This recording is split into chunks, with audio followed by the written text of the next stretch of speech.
Julie, it's 2 o'clock.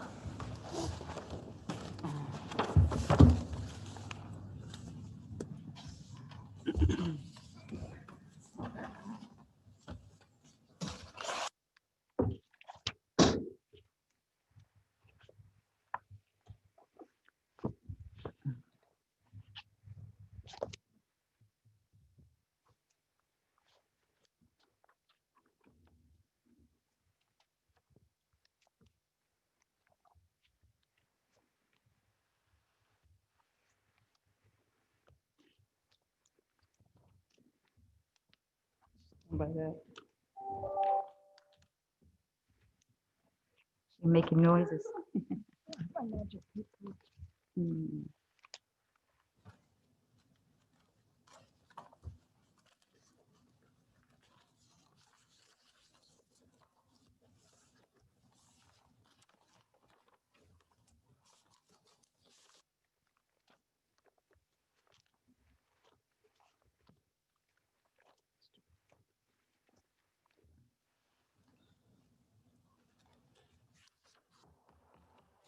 Good afternoon. Thank you for coming. It's 2 o'clock. The Code Board of Tarpon Springs is called to order. Bobby, would you please call the roll? Ms. Wade, Present. Mrs. Archer, Here. Mr. Weeks is absent. Mr. Kramer, Here. Ms. Norfleet, Here. Mrs. Telliar, Here. Mr. Perfurio, Here. Mr. Stamets. Here. Please, your roll call. Thank you. The Board Attorney will give the invocation and lead us in the Pledge of Allegiance. Please stand. Father in heaven, we seek blessings on the tasks before us. Bless our efforts with clear insight, our deliberations with wisdom, our work with clarity and accuracy, and our decisions with impartiality. We gather to make decisions for our community. May we only use our best judgment and skills, keeping ourselves impartial and neutral as we consider the merits and pitfalls of each matter that is placed before us, and always act in accordance with what is in the best interests of the city of Tarpon Springs and our fellow citizens. This we pray. Amen. Amen. Allegiance to the flag of the United States of America and to the republic for which it stands, one nation, under God, indivisible, with liberty and justice for all.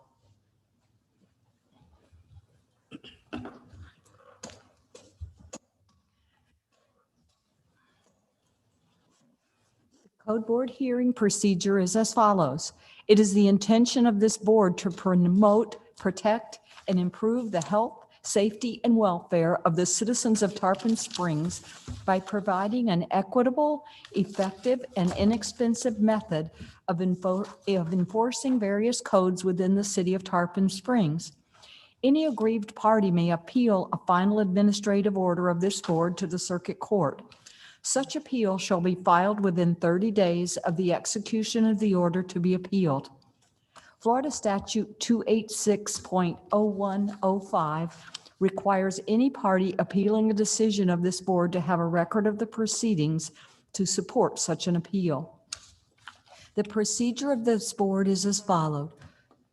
First, the city presents its witnesses and exhibits, after which the alleged violator is able to ask the city's witnesses any specific questions regarding their testimony.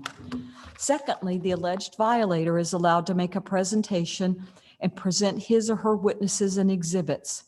Then the city can question the alleged violator's witnesses.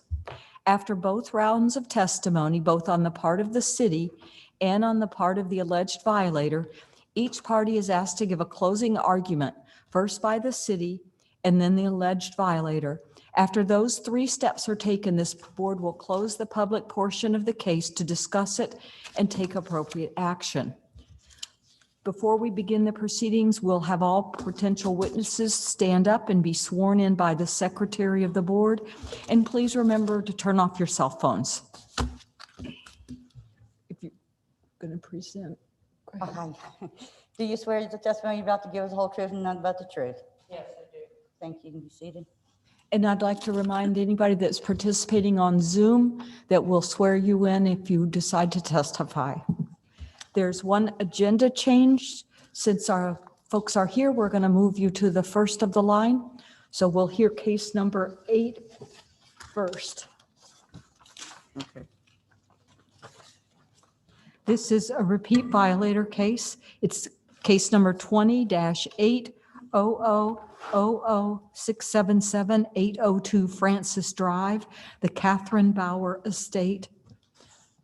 And it's in violation of City Code 8-52, nuisance prohibitions.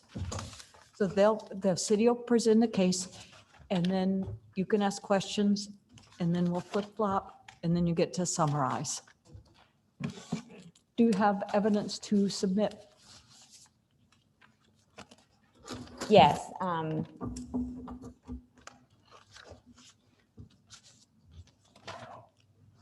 Do they have any objection to the? You do have evidence to submit. Do you have any objections to the city submitting the evidence that you've already been presented? Thank you. Bobby, if you'll accept that? Yes, ma'am.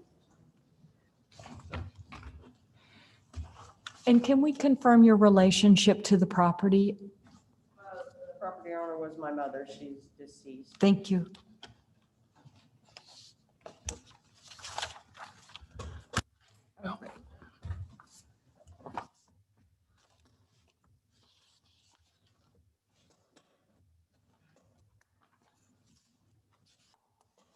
Okay.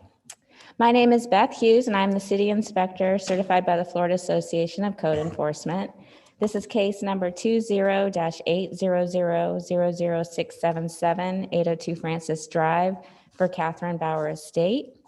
It's a repeat violation case, previously repeat violator for case number 18-800791 in violation of 8-40 and 8-52.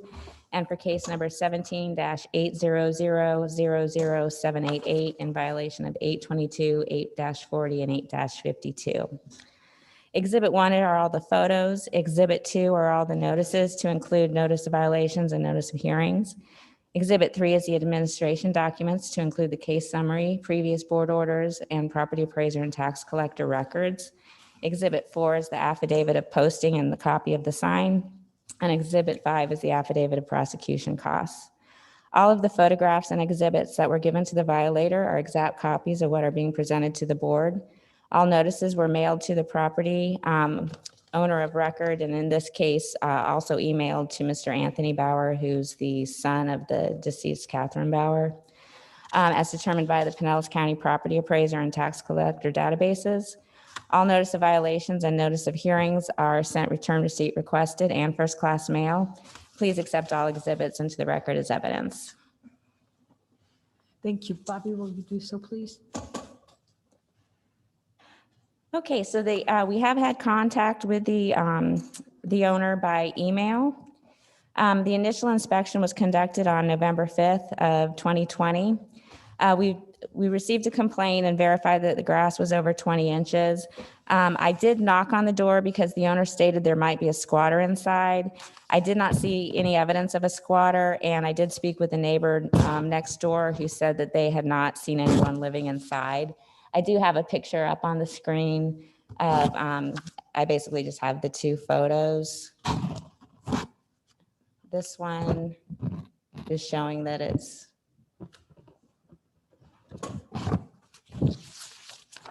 and this one just showing that it was over the 12 inches.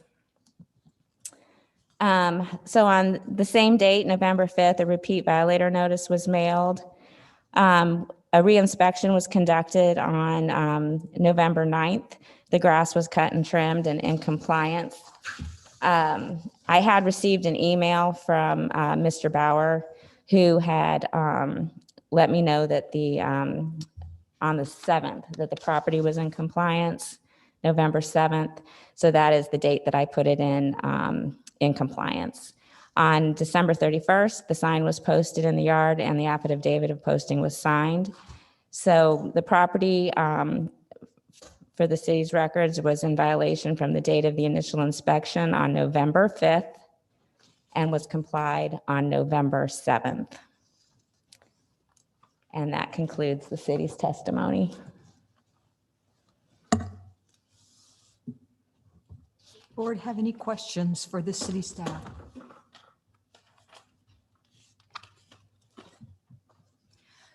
This will be where you just ask her questions and then you get to do your case after that. Do you have any questions for her? And ma'am, you can come up to the podium so they Thank can hear you. I guess my main question is there anywhere specific that we can go to have help with the property? Because that's been a huge problem, finding someone reliable down here with me being up there. Do you have a company or some place that you recommend that we use to make sure the property is in compliance, as we are not there and what we've done obviously hasn't worked? I'm sorry, but the city does not typically recommend the company. Okay. That's,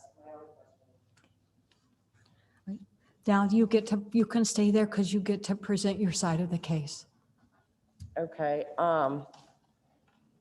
We've had a significant amount of trouble. We need a name and address, please. My name is Tanya Meeker. My home address is 216 Freeman Lane, New Harmony, Indiana.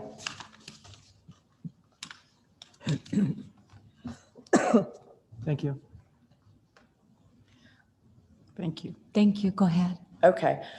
The property was again in disrepair. We had been paying someone to mow the lawn and take care of the property.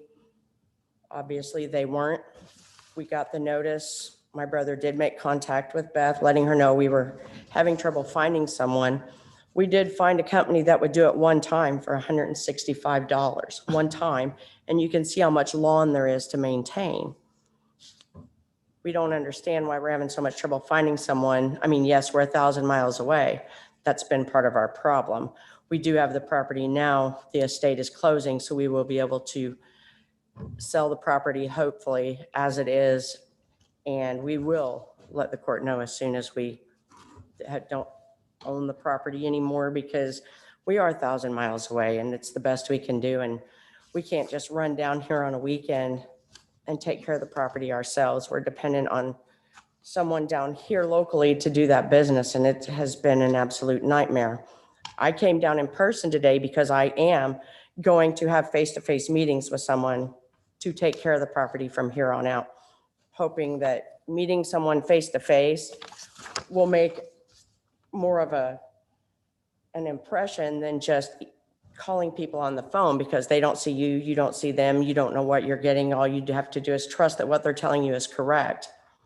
So this way, I'm hoping that having someone face-to-face, signing a contract with them to take care of this property, we will not be back here again, because it's a hardship for me to come down or my brother to come down.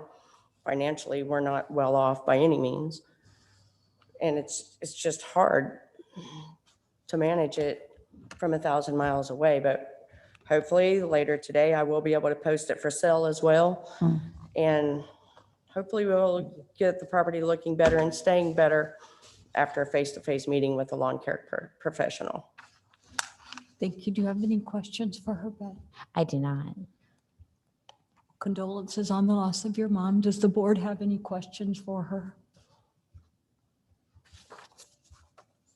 Would you like to summarize the case? I think I pretty much have said everything. I will say that the previous fines that they did have were paid by the family, and they've always been very responsive when they have been notified. And what were the amounts of those previous fines, please? The previous fine was $50 a day. The public portion of the case is now closed. Board, I'm ready to entertain a motion.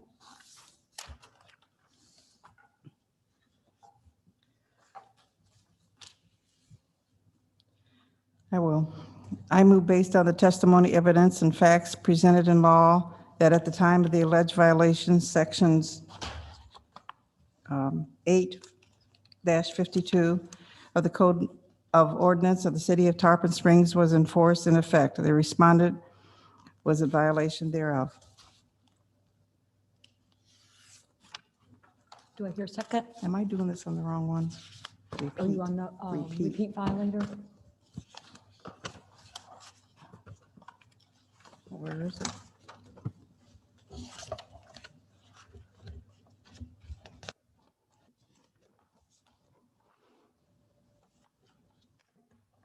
Yep.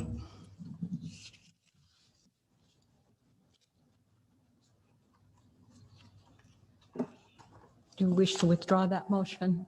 Yes. Trying to find the date. She was in violation.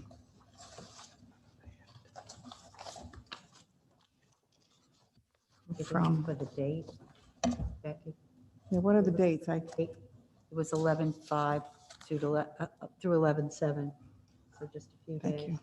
Okay. I move that based on the testimony, evidence, facts presented in law, that the respondent was in violations of sections 8-52 of the Tarpon Springs City Code from November 5th until November 7th, and a fine of, oh, we're going ahead and doing this. I'm going to say $25 per day for the 2 days? Yeah. 2 days, or a fine of, okay, $50. In addition, I move that the city be awarded $65 for the cost that incurred in the prosecution of the case. Second? Yes. Thank you. Is there any discussion? Roll call, please. Mr. Stamets, Yes. Mr. Perfidio, Yes. Ms. Tellior, Yes. Ms. Norfleet, Yes. Mr. Kramer, Yes. Mrs. Archer, Yes. Ms. Wade. Yes. Motion. Would you like to summarize, please, Mr. Trask? Yes, ma'am. The Code Enforcement Board has found the property was in violation for 2 days of the cited code section 8-52 and has fined the property owner $25 a day times both days for a total of $50. In addition, the board has awarded the city its prosecution cost of $65. There will be an order entered. It will be entered in approximately the next 10 days, and will be provided to the property owner at the address listed in the property appraiser's records. I understand that you are also getting them by email, and we'll have the city send them to you by email too, so you get them immediately. If you have any questions about what happened today after the hearing, please contact the Code Enforcement Department, and specifically Ms. Hughes, after today's hearing. Thank Okay? you very much. All right, thank you. Thank you for coming. Thank you. I appreciate your time. Now we'll go back to our original agenda and we'll look at item number 1. It's case number 20-8000396, 38954 US Highway 19, Roman of Pinellas Corporation. Is anyone here on Zoom for that case? Mr. Jump? Hearing none, the city will proceed. Okay, this is case, excuse me, number 20-800000396 for 38954 US Highway 19 North for the Roman of Pinellas Corporation. And I apologize, my name is Beth Hughes. I'm the City Code Inspector certified by the Florida Association of Code Enforcement. Exhibit 1 are all the photos. Exhibit 2 are all the notices to include the notice of violations and notice of hearings. Exhibit 3 are the administrative documents to include the case summary, property appraiser, and tax collector records. Exhibit 4 is the affidavit of posting and the copy of the sign. All of the photographs and exhibits that were given to the violator are exact copies of what is being presented to the board. All notices were mailed to the property owner of record as determined by the Pinellas County Property Appraiser and Tax Collector databases. All notice of violations and notice of hearings are sent return receipt requested and first-class mail. Please accept all exhibits into the record as evidence. Thank you. Please do so. Thank you. Yes, ma'am. We did initially have contact with the owner by phone calls and emails, mostly from the daughter of the owner, actually. Let me pull up the pictures for you.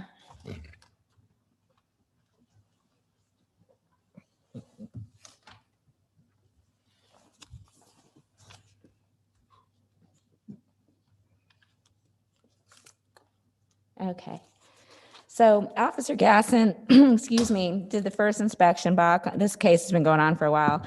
back on August 4th, 2020. The initial inspection was that the business is closed and appears use has been changed to a salvage yard. There are old appliances dumped on the property, as well as 3 vehicles with no expired tags, as well as 1 boat on a trailer. The grass was overgrown and needs to be maintained, and there was trash and debris. So on August 11th of 2020, the notice of violation was mailed. The green card was returned, signed, stamped COVID-19, and the notice sent to the tenant was returned vacant. So basically, let me show you a few of the pictures. This is the one of the.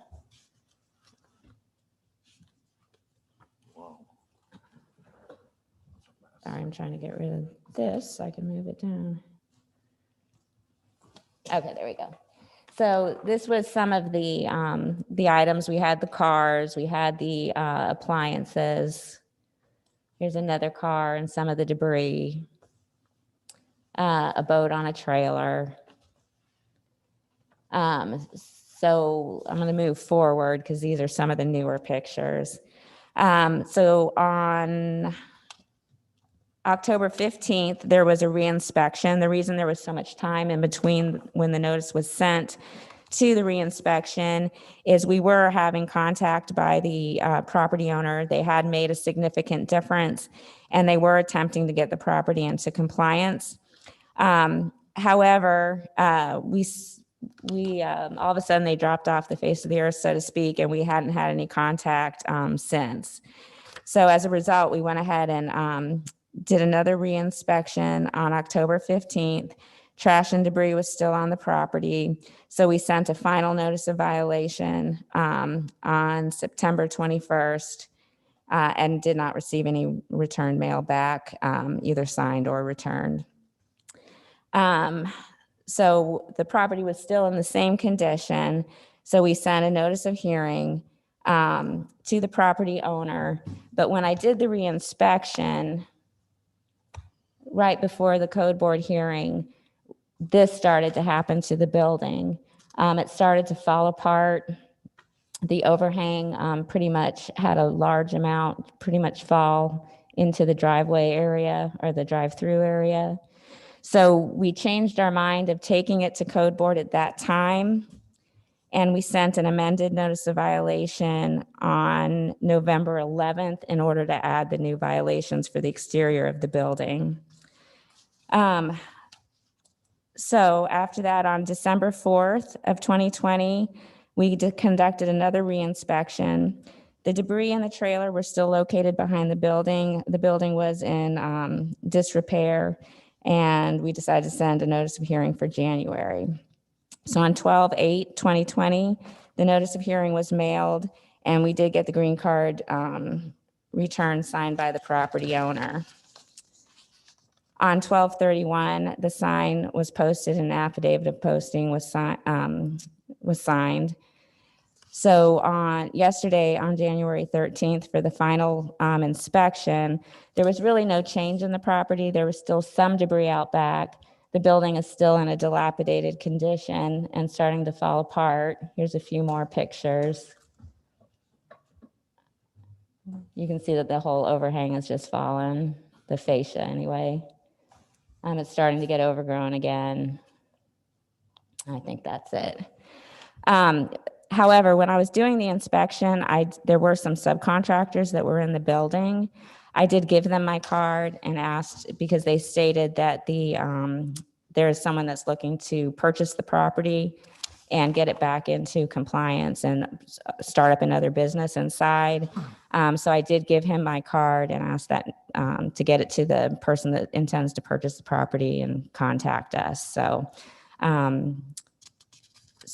I am looking to ask for the code board members to find the property in violation of 8-22, accumulation of trash, 8-40 for the duty to maintain private property, 8-52 for nuisance prohibitions, 6-1, which adopts the 2018 International Property Maintenance Code, and the International Property Maintenance Code of 304.1, which is the general exterior of the structure. And that concludes my presentation. Does the board have any questions for? Yes. Yeah, I did Go have a question. Was this a business? It was Los Mexicanos. Say that again, please. It was Los Mexicanos on US 19. The old Parker's Restaurant back in the day. There was a restaurant there? Oh, yes, I'm sorry. It was the Mexican restaurant on 19. You have the reinspection listed before the final notice was sent. Should that be in that order? That was See, probably an the error. reinspection was in 10:15 and the final notice was in 9:21. Let me pull up the case. That was probably just a mistake.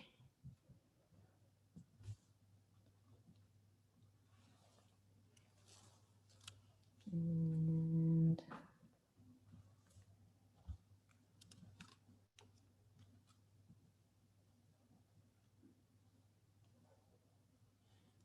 My notes showed that as well. It's out of order.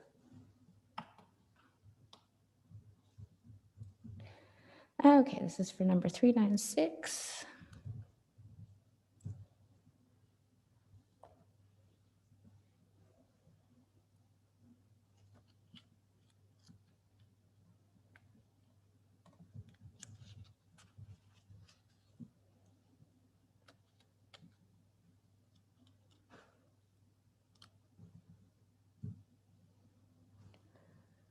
Okay, so Inspection at 10:15 and the final notice a month earlier on 9:21. Should it be the opposite way around? yes, so there was a reinspection on September 8th, which is missing from the narrative, and that would have been the inspection before that. And let me read that narrative to you. You're absolutely right. 2 vehicles still on property, as well as appliances, trash, and debris. And actually in that reinspection, there is a storage container in the back that initially we thought may not be permitted, but planning and zoning did say that that was a permitted use, so we didn't make them remove that. So it was still in violation when the next notice was sent. So the dates we're looking at are I'm sorry.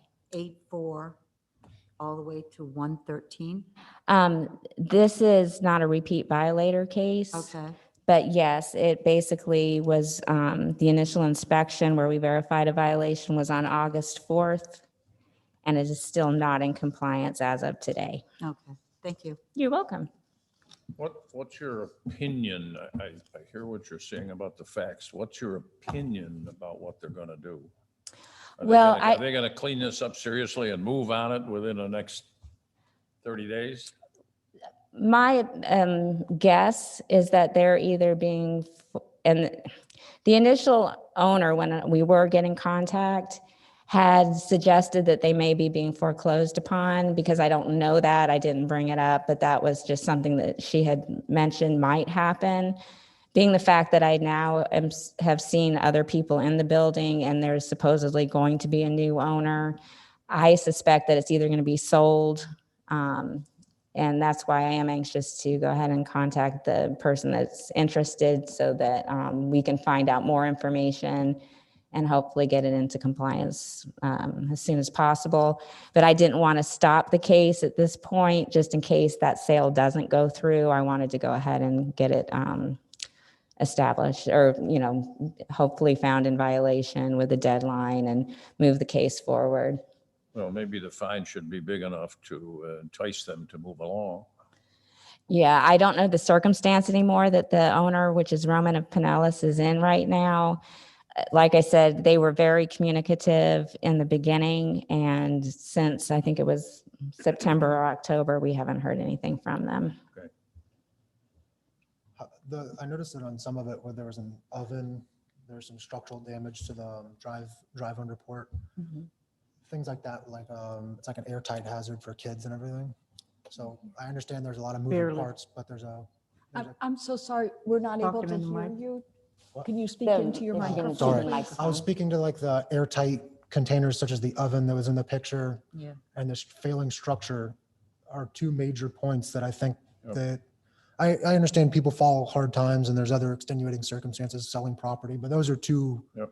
hard points that I think that we should drive that need to be fixed The airtight containers are now gone. Okay, So that's a very good point. Those are gone. And that structure is at least taped off or something so people can't get underneath it. If it falls, we don't, run into a real disaster here. Right. The only thing that's different is, I think in the last picture, it shows that they have used, somebody anyway, I don't even know who, Yeah. has used tarps. I don't know, of an attempt to keep it either waterproof or keep it from falling anymore. Yeah. But that is a good point, and I can certainly check to see if there's anything that we are allowed to do to rope it off. Or the owner, yeah. Yeah. So that maybe if it's a money issue, but it certainly doesn't take a lot to go out there and make it so that people at least know not to be walking underneath that. Right. So we don't have a cave in or something like that. That's a good point.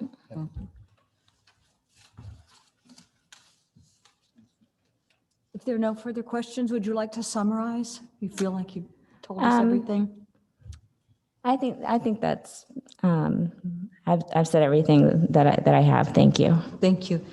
The public portion of the case is now closed.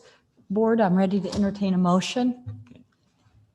I move based on the testimony, evidence, and facts presented in the law that at the time of the alleged violation of sections City Code 8-22, City Code 8-40, City Code 8-52, City Code 6-1, and IPMC 304, period 1 of the code ordinances of the City of Tarpon Springs were in force and effect, and the respondents were in violation thereof.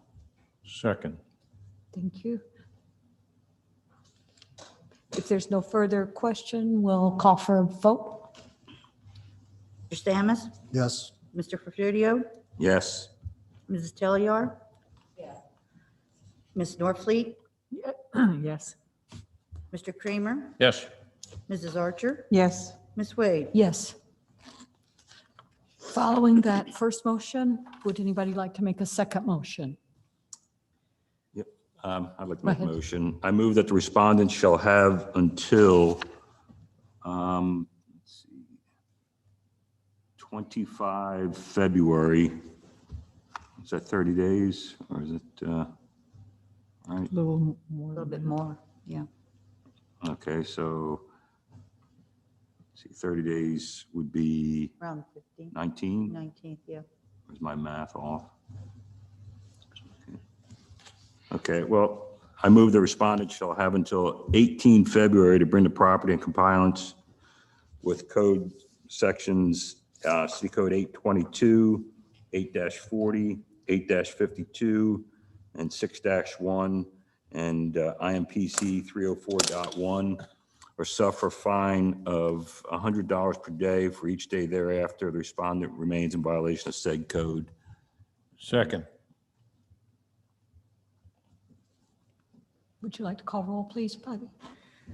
Mr. Stamus? Yes. Mr. Ferfudio? Yes. Mrs. Teller? Yes. Telliar, excuse me. Ms. Norfleet? Yes. Mr. Kramer? Yes. Mrs. Archer? Yes. Ms. Wade? Yes. Don't need to summarize it. We don't need to Nobody's here. summarize for anybody that's not They'll here. send the information to the owner of record. Thank you. Yes, ma'am. Case is case listed on your agenda as number 2. It's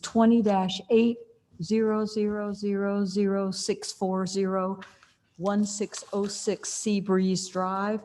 Excuse me for my pronunciation. Shyam Kotha. If anyone's here on Zoom for that case, please raise your hand. And we do not have any raised hands at this time. Thank you. Beth? Thank you. My name is Beth Hughes, and I am the city code inspector certified by the Florida Association of Code Enforcement. This is case number 20-800-00640 for 1606 Seabreeze Drive for Shyam P. Kotha, parcel number 032715793440000050. Exhibit 1 are all photos. Exhibit 2 is all notices to include the notice of violation and notice of hearings. Exhibit 3 are the administration documents to include the case summary, property appraiser, and tax collector records. Exhibit 4 is the affidavit of posting and the copy of the sign. All of the photographs and exhibits that were given to the violator are exact copies of what's being presented to the board. All notices were mailed to the property owner of record as determined by the Pinellas County Property Appraiser and Tax Collector databases. All notice of violations and notice of hearings are sent, return receipt requested, in first-class mail. Please accept all exhibits into the record as evidence. Thank you, Bobby. You'll do so, please. Yes, ma'am. And I'll go ahead and pull up the pictures.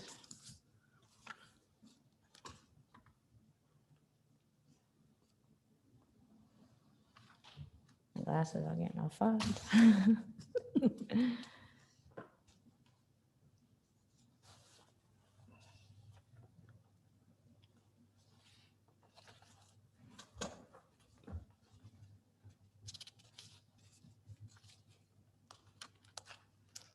Okay, where'd they go?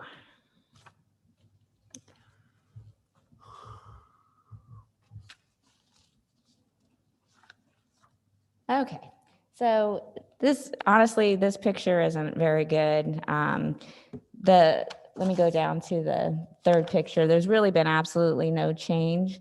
There are signs on the property that are just handwritten for sale signs. As you can see that this parcel is over 10,000 square feet, therefore it's supposed to be cleared 30 feet from the road and 15 feet from any improved property. And from the beginning of the case till now, there's really been no change. We have had no contact with the owner. The initial inspection was conducted on October 19th, 2020, and the right-of-way was found to be overgrown. On 10/19/2020, the notice of violation was mailed, the green card returned, signed on November 18th, 2020. On November 6th, a reinspection was conducted and the property was still found to be overgrown. So on 11/6, the same date, a final notice of violation was mailed and it was returned, signed by the property owner. On December 1st, another reinspection was conducted.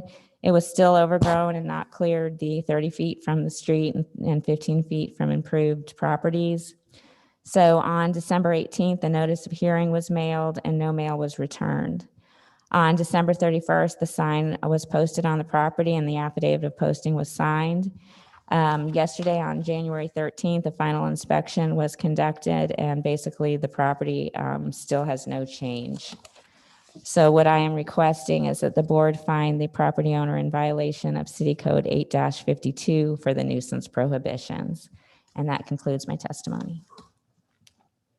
Beth, can you say again what they have to do? They have to clear 10 feet from the, So yes, ma'am. So any vacant land that's never had any, has never been cleared, they have to have 30 feet from the right-of-way, the street, cleared, and 15 feet from any improved property. So if there's basically a house next door, it has to be 15 feet from the property line from that house and 30 feet from the road. okay, thank you. You're welcome. And this one has never been cleared? I don't believe it has. You can tell that just a couple feet of the right of way has been, I guess, cut off and on. Even the right of way is overgrown. There's a lot of things that are over the 12 inches in height. And it's mainly the undergrowth. It's not like they have to clear out every single tree. It's just the undergrowth is supposed to be back 30 feet and 15 feet from the improved properties. Yes, we've certainly seen similar properties. I was just surprised that one had never been cleared. Thank you. Yeah, I don't believe so. Now, there are wetlands. And the one thing, obviously, if the wetlands are closer than the 30 feet, we would not require that section to be cleared. And you know, from the street, I can't tell really how far back it goes, but even the right of way is overgrown at this point. Thank you. You're welcome. Are there homes surrounding this property? There's a vacant lot to the, where's north? To the north of it. And there's a house to the south of it. Thank you. Immediately adjacent to it. Yes. Thank you. Anybody else have questions? Do you feel the need to summarize? No, ma'am, I've said everything I need to. Thank you. The board doesn't have any further questions. Does anybody like to enter a motion? Move based on the testimony, evidence, and facts presented in the law that at the time of the alleged violation, sections 8-52 of the city code of the ordinance of City of Tarpon Springs was in force and effect. The respondent was in violation thereof. Do I hear a second? Second. Thank you, Mr. Robbins. Excuse me. Would you like to call for a vote, please, Bobby? Mr. Stamets, Yes. Yes. Mr. Porfirio, Yes. Mrs. Telliar, Yes. Mrs. Norfleet, Yes. Mr. Kramer, Yes. Mrs. Archer, Yes. Ms. Wade. Yes.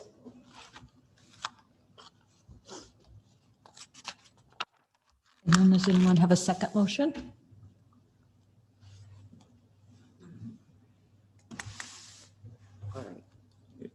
I move that the respondent shall have until, should have done the math the first time, hey? Well, to have 30 days, which would be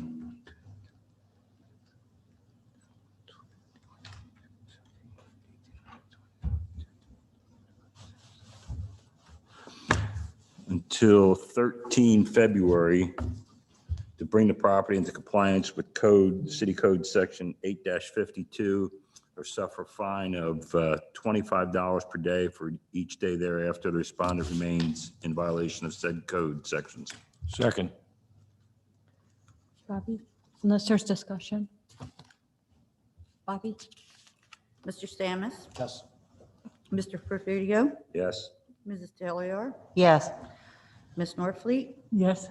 Mr. Kramer, Mrs. Archer, Yes. Ms. Wade. Yes. Item number 3 has been complied. Skip down to item 4. Item number 20-8000642, 1615 Sea Breeze Drive. The owner is listed as ERC Homes Capital LLC. Is anyone here for that property? Please raise your hand. If anyone is online for this property, please raise your hand and you'll be allowed in to talk.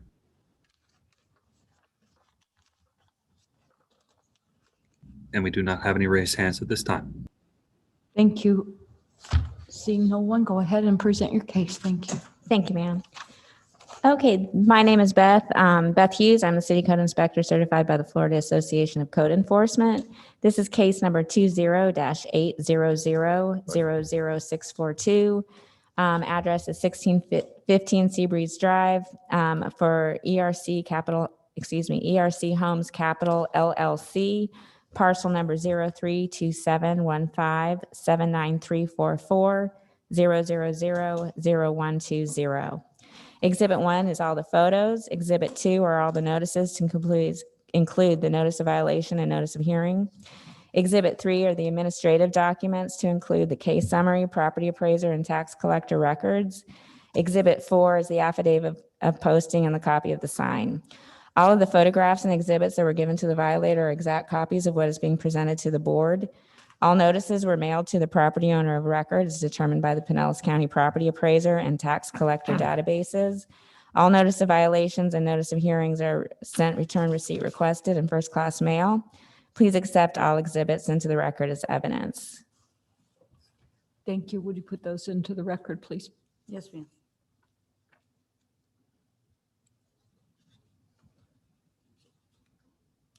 Go ahead. Okay, so I'm putting the pictures up. So this property, and I apologize that from this picture, in fact, several of the pictures, this again is a parcel that is over 10,000 square feet. The pictures that I took unfortunately don't show that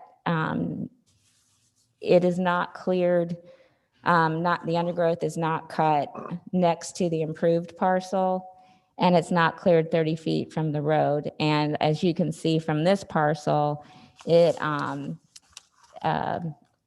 isn't in the wetlands area, so it should be cleared.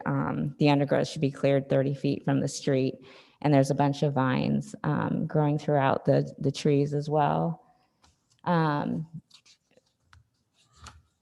I think this is one of the last. So it's only a few feet from the road that the undergrowth is cleared. And again, I apologize, but I will testify to the fact that the growth next to the improved parcel is definitely not cleared, the 15 feet that's required. Okay, so we have not had any contact with the owner. The areas that they have been cutting have been cut, like the couple of feet, the 3 feet from the road has been cut. But I do not know if they have not contacted us in any way so that I can explain the 30-15 rule, which was on their notices. So it was on the notices that were mailed to them explaining the 30-15. So on 10/19/2020, received a phone complaint and verified it was overgrown. On 10/19/2020, the notice of violation was mailed. We had to actually run the tracking number because we didn't get any return mail at all. And all it shows is that it's been in transit. But we have not had any of the first class mail returned either. On 11/6 was the reinspection. The property was still overgrown and not cut 30 feet from the right-of-way or 15 feet from the improved property. On November 6, 2020, the final notice of violation was mailed. On December 1st was a reinspection. It was still overgrown and not cleared the 30 from the right-of-way and 15 from the improved property. On December 18th of 2020, the notice of hearing was mailed.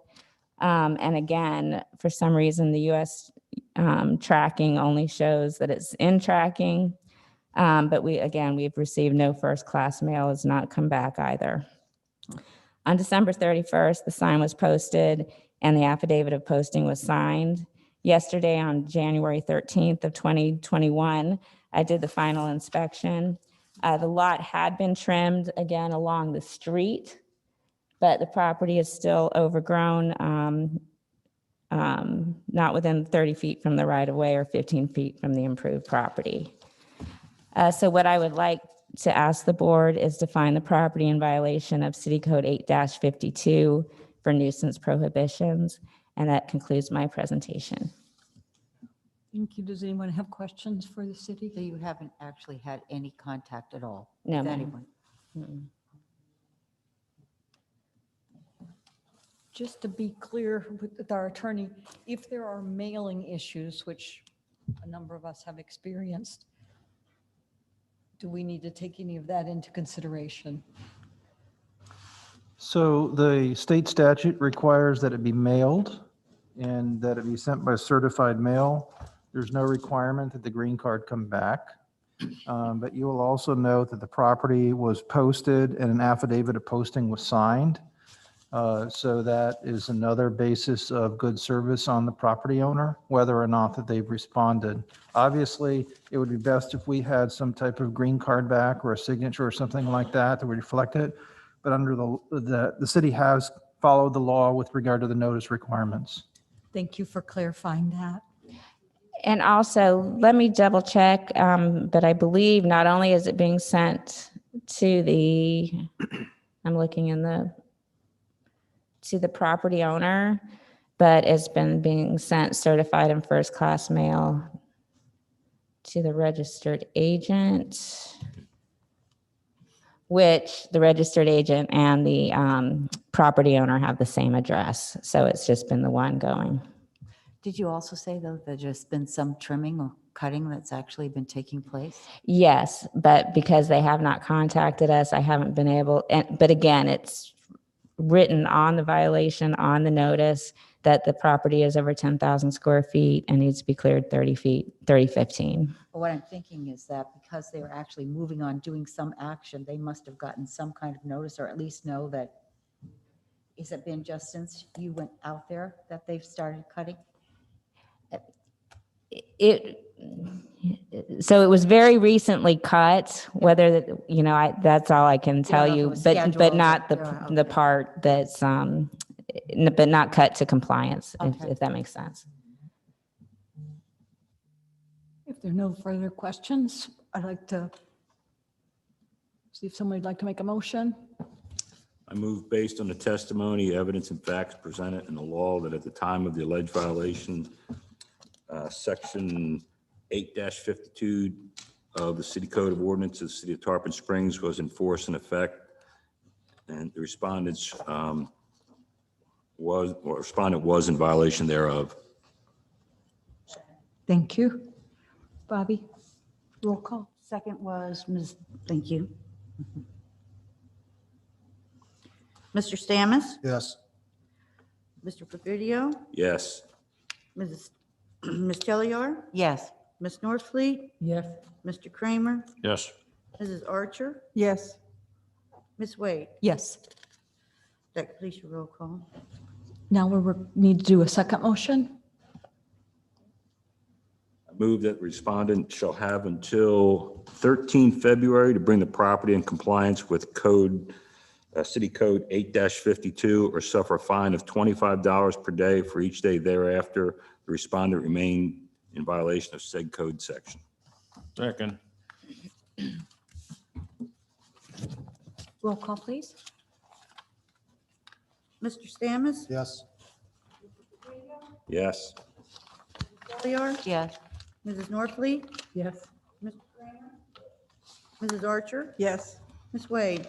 Yes. Continuing down the same street, we're on item number 5, 20-8000684, 1639 Sea Breeze Drive, and the owner listed as Desiree Valencia. Is anyone here for that case? Mr. Jones? If anyone is here for this case online, please state your name and address for the record, and you'll be allowed in to talk.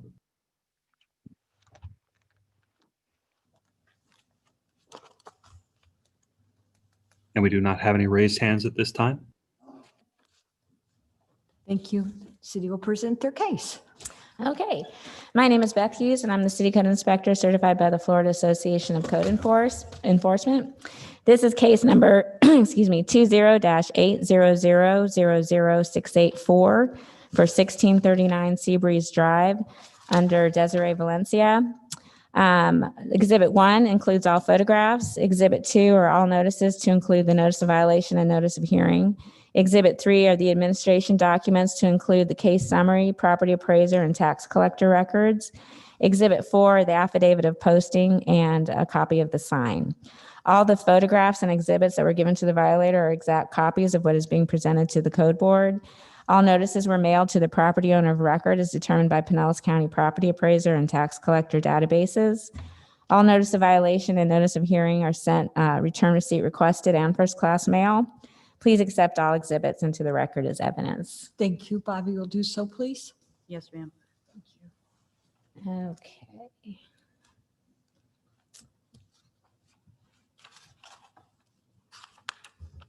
Go ahead.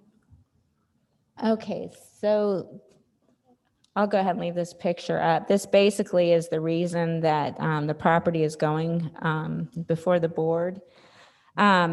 I just happened to, because we've had so many cases out on Seabreeze, I noticed this pad had been newly poured one of the days I was out there. So the initial inspection, the case was started by myself. The initial inspection was conducted on November 6, 2020. I did double check with the building permit to ensure that no permit had been submitted, which I didn't think it had been because you can't pour concrete in the right of way. They did confirm that that was correct and they did not have any permit applications. So on November 6th, a notice of violation was mailed. On December 2nd, a reinspection was conducted and there was still no permit in the system for the concrete pad. On December 2nd, the notice of hearing was mailed and the green card was returned stamped COVID-19. On December 31st, the sign was posted and the affidavit of posting was signed. Yesterday, I did the final inspection, and again, the pad is still there, and there is no permit for the concrete pad, nor any application for obtaining a permit has been submitted.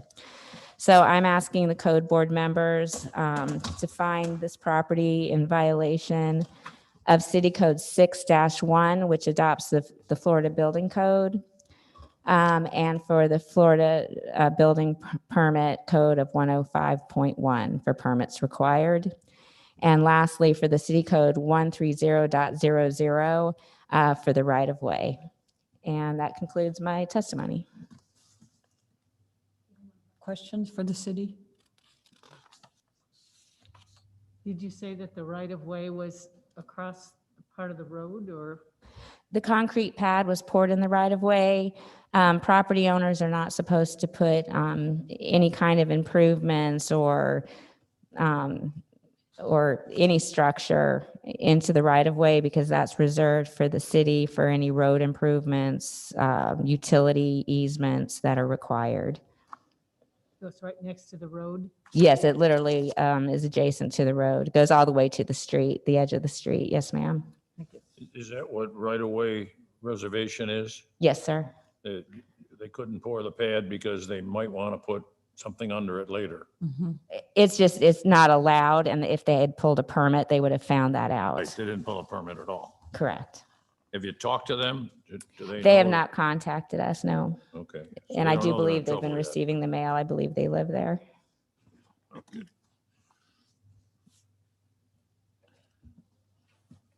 Questions? Would anybody like to make a motion? I move based on the testimony, evidence, and facts presented and the law that at the time of the alleged violation, sections City Code 6-1, FBC was what code, Beth? It's right below it, 105.1. But what does that stand for? The Florida FBC? Building Code. Florida Building Code Yes, ma'am. 105.1 in violation of City Code 130.00 right-of-way reservation from the dates of the city of Tarpon Spring was in force and effect and the respondent was in violation thereof. Second. Second. Roll call, please. Mr. Stammes? Yes. Mr. Porfirio? Yes. Eliar? Yes. Ms. Norfleet? Yes. Mr. Kramer? Yes. Mrs. Archer? Yes. Ms. Wade? Yes. Do you have any suggestions on this one? Yeah, that's going to have to be.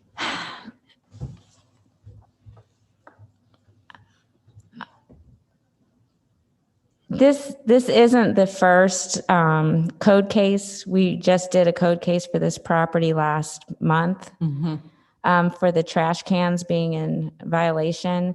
And actually, during one of the times I was on that property, it was in compliance for one day. So I did do an affidavit of compliance. But because there is a history and there has continued to be no contact, I would say $75 a day. Would anybody like to make a motion? History on the, I'm sorry. The history on the property has been not for these violations, right? For a different violation, yeah? That's correct. It was for violation 8-16, I believe, the pre-collection practices. Thank you. This isn't going to be a short-term fix, though. This is. No, because you'd have to get the permit. And I'm sure that part of that will be removing the portion of the pad that's in the right of way, if they're able to get a permit for the remaining portion of it.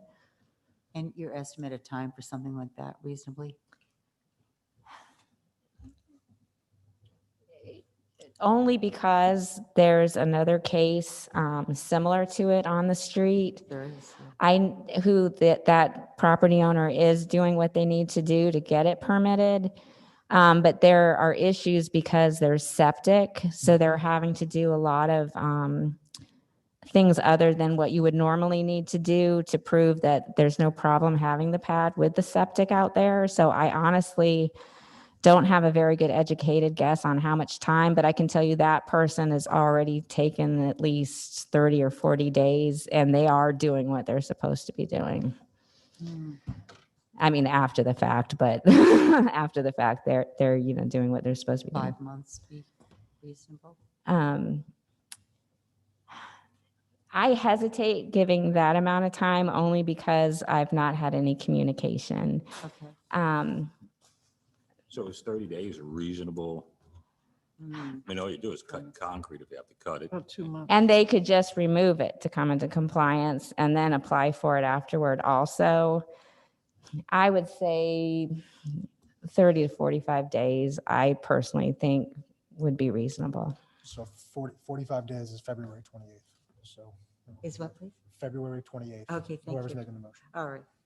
I move that the respondent shall have until February 20th to bring the property into compliance 45. with code section, let's see, City Code 6-1, Florida Building Code 105.1, and City Code 130.00, or suffer a fine of $75 per day for each day thereafter that the respondent remains in violation of said codes. Second.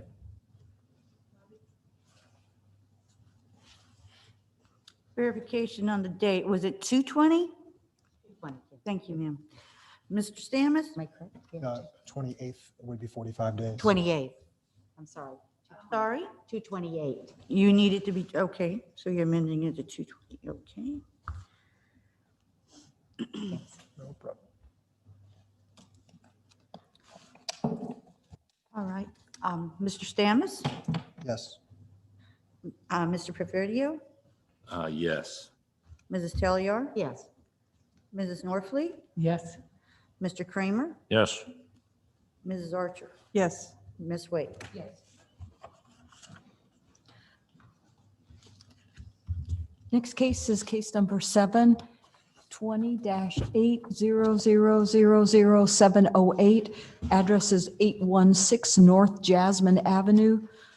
The owner is listed as Joseph Borer IV. What about 6? Excuse me. Are we skipping one? Did I skip one? Yeah. 6. I believe so. 6 has been complied. Oh, okay. Oh, it didn't say Sorry. on there. I thought, 6 has been complied. Yes, I told her that before the meeting. It just happened prior to the meeting. Oh, good. we'll address item 7. Is anyone on Zoom for that, Mr. Jump? If anyone is on for this case, please raise your hand and you'll be allowed in to talk.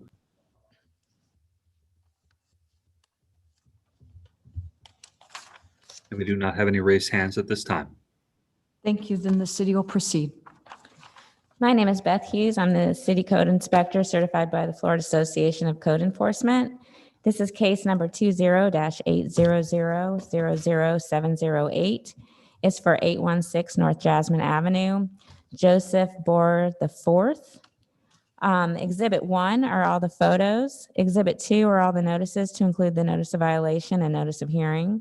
Exhibit 3 are the administrative documents to include the case summary, property appraiser, and tax collector records. Exhibit 4 is the affidavit of posting and the copy of the sign. All the photographs and exhibits that were given to the violator are exact copies of what is being presented to the board. All notices were mailed to the property owner of record as determined by Pinellas County property appraiser and tax collector databases. All notice of violation and notice of hearings are sent return receipt requested and first-class mail. Please accept all exhibits into the record as evidence. Thank you. Bobby, you'll do so, please. Yes, ma'am.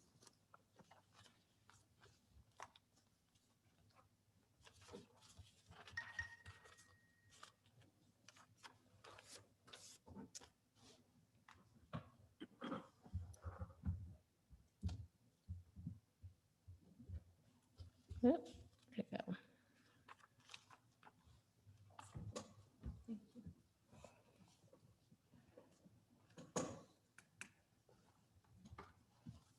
Okay.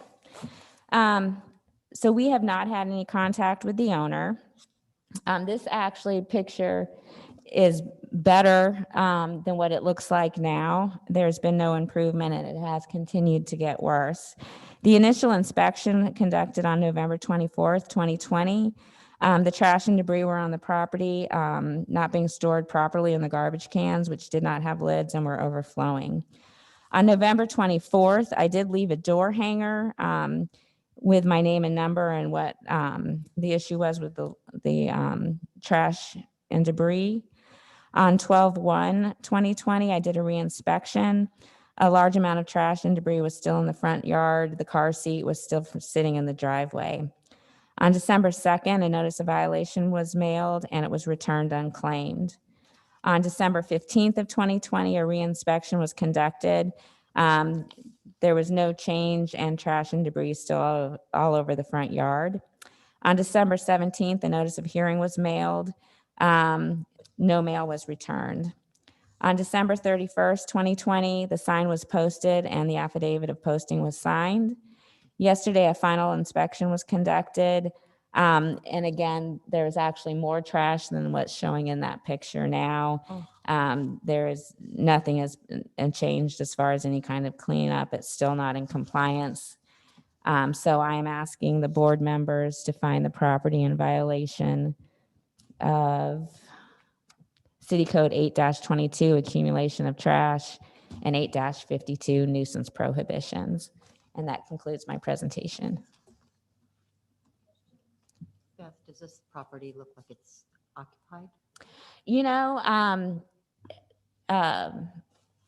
when the day I went to put a door hanger on the door, there was an ashtray with cigarette butts in it. So I'm assuming someone lives there. I've never seen a car there, but the times that I'm there, it's very possible it's while they're at work.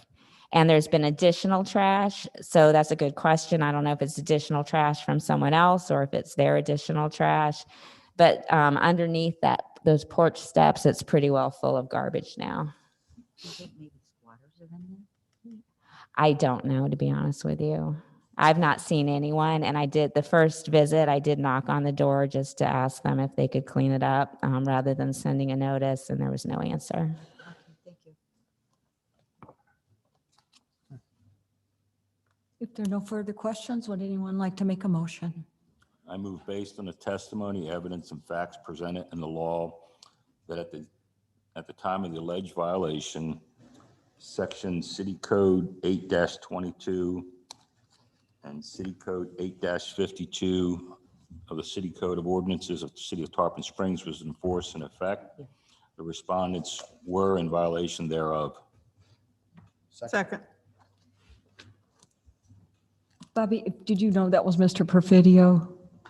I knew that was, I just didn't hear my second. Me. Thank you.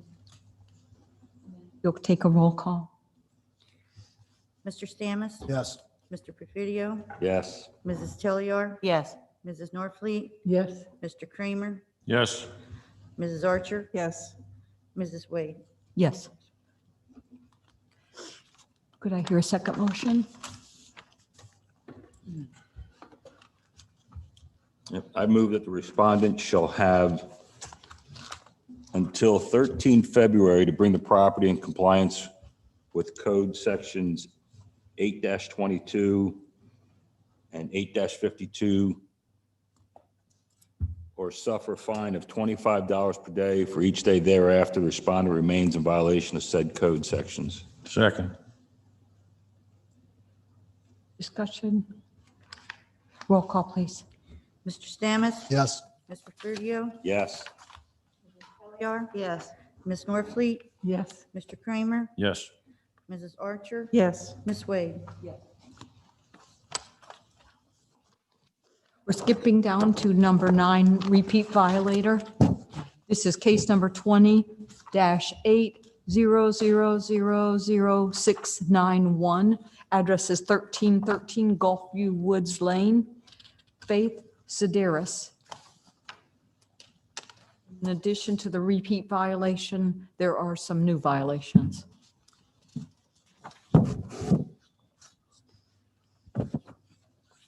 And I Is believe, there anyone on Zoom? Thank you. I believe, Mr. Jump? If we have anyone for this case online, please raise your hand. You'll be allowed in to talk. And we do have a raised hand. We'll need to swear that person in.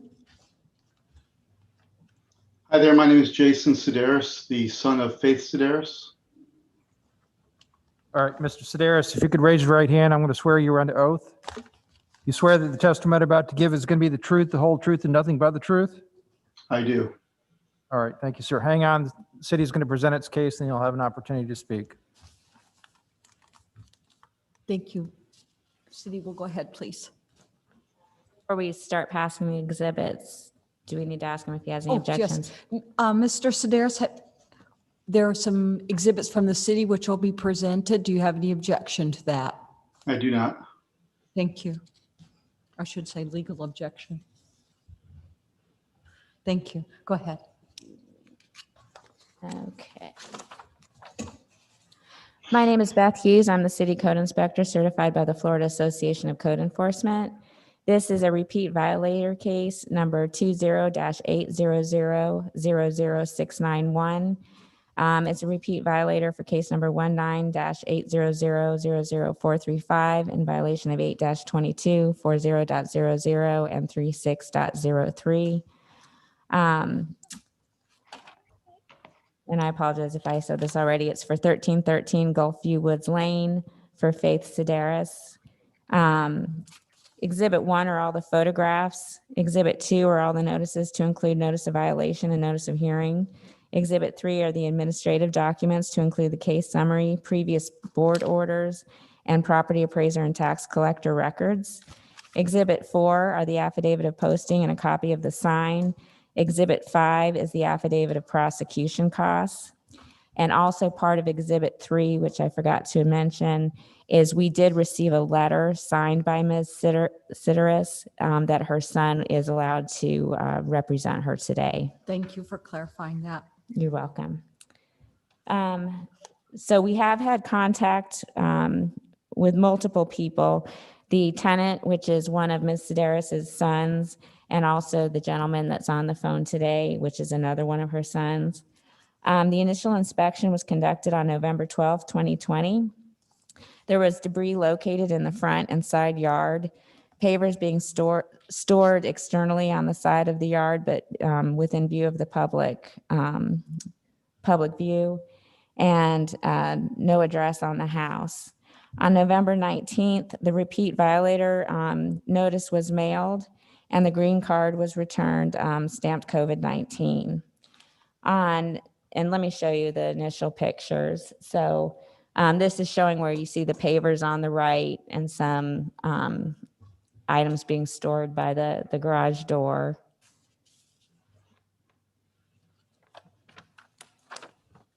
And I don't know why my pictures aren't going down. Let's see. Okay, here is more debris in front of the garage door. Just a different angle. Debris over by the side of the yard. And I'll go ahead and stop there for now. Okay, so again, the initial inspection was on November 12th. On November 19th, the repeat violation notice was mailed. On November 19th, another reinspection was conducted. The debris was in the front yard, had been removed. However, the debris of the pavers, trash cans are still on both sides of the property. The east side has a large pile of assorted debris next to the grill.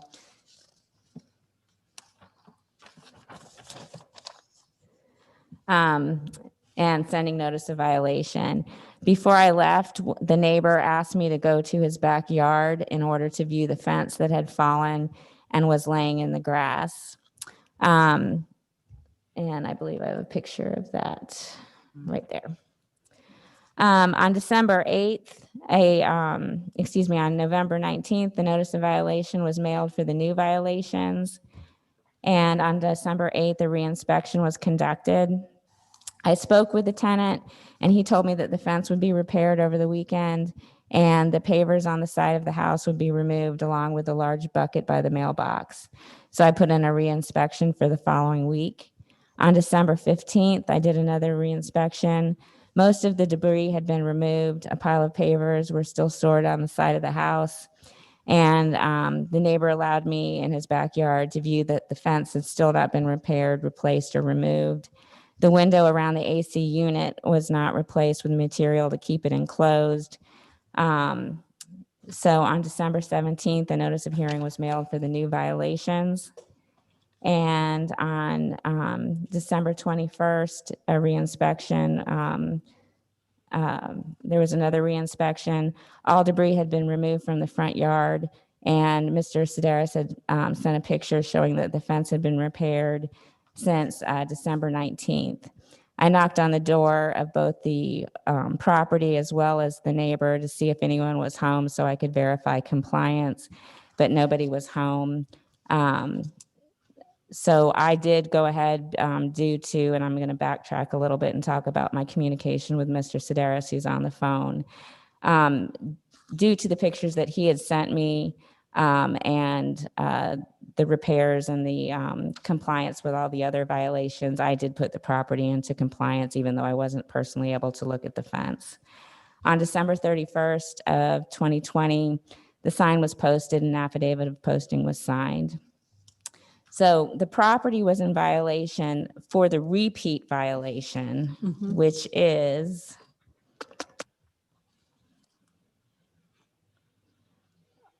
$36.03 for the fences, walls, and hedges from the date of November 12th until the date of compliance of December 19th, 2020. All of the new violations are in compliance at this time. And what I wanted to do to backtrack was just to let you know that when the neighbor had asked me to come into his yard to view the fence that had fallen down, he had been speaking on a regular basis to the neighbor and had not been getting any results. He'd basically been promised that he would take care of it, and other than cleaning up some of the debris in the front, nothing had really occurred. They did mention that there was another son and that they had his contact number, so I asked him for it. And when I called him, he immediately returned my phone call. He was not aware that there were so many issues going on. The property owner is the mother, Faith, and he has indicated from the beginning he wants to be a good neighbor. He was not aware that there were these issues as he does not live there. And he, within a few days, pretty much got the property into compliance. He has since reached out to the neighbor that had issues with the brother that's occupying the home, and is has maintained good communication with them, and in hopes that he can keep the property in compliance. So I just wanted to let you know that he, as soon as he was notified, because all notices are actually going to the address of this property where his mother is not living at this time. So again, he was very responsive, repaired all the violations as soon as he was notified of it. So basically what I am asking for is that the new violation, only because the brother is still living there and is the one that tends to have the problem with letting debris be stored externally, that we establish the code 8-52. And then again, just to reiterate, the repeat violation of the fence violation was the initial inspection on November 12th and was complied on December 19th. And that concludes my presentation. And is it Jason we're speaking to that is compliant, or is the one that's living there? He's the one that's representing his mother, and he does not live at the property. Okay, thank you. Jason, in this proceedings, you get to ask the city questions, and just questions, and then you'll get to present your case. Do you have any questions for the city staff? I think the only question that I do have was after my conversation with Mr. Finelli, who was very pleasant, by the way. But both them and my parents moved into that house after the fence was erected. It was apparent, or it seemed apparent, that the fence was facing outward or opposite direction reversed. So there was just some questions that we had with regards to, was the fence Mr. Finelli's, or was it actually my mother's fence? We couldn't establish that, but either way, it didn't really matter. I mean, I wanted to fix the fence. It should have never been in that condition. So I let him know either way I would fix that. So I don't know if it's been established as to whose fence it is. I do know the laws changed in Tarpon Springs, as I understand from what Beth introduced to me back in 2000, I believe it was maybe 2003. But the question is again, was it established as to whose fence it actually is? I did verify that there was a fence permit in the system for both addresses, and the fence permit under this address was prior to 2003, which would not require that the finished side be facing out. So I personally believe it is the fence because there is a fence permit for that property address. But I believe there's a fence permit for both properties. Is that correct? There is fence permits for both properties. Yes, sir. Yeah. And again, just Mr. Finelli, he did not know and couldn't say whether it was his fence or whether it was ours. I bring that up just to say it doesn't really matter. I mean, as soon as I became aware, Beth was so kind to call me on the 18th. I went out there on the 19th to assess the situation, purchased whatever material was required to repair the fence. I spoke to Mr. Finelli, who again, and his wife, Allison, who were very pleasant, let them know we were going to take care of it. They let me, I wanted to get access, approval to get access on their property so I could take care of the fence situation and fix it properly so we don't have this problem again. So hopefully at this point, everything has been resolved, and we went far beyond that. I had my two younger boys, teenage boys with me. We cleaned up the entire yard, front and back, removed all debris, got everything out of, any kind of debris that would be observable has been removed or is gone from the road. This is a situation, unfortunately, we've been residents of Tarpon Springs since 1972.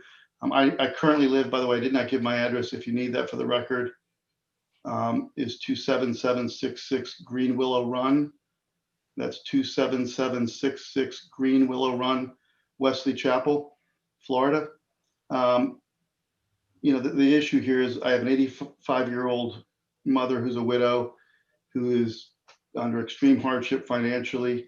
I want to make sure that we're good neighbors, or she's good neighbors.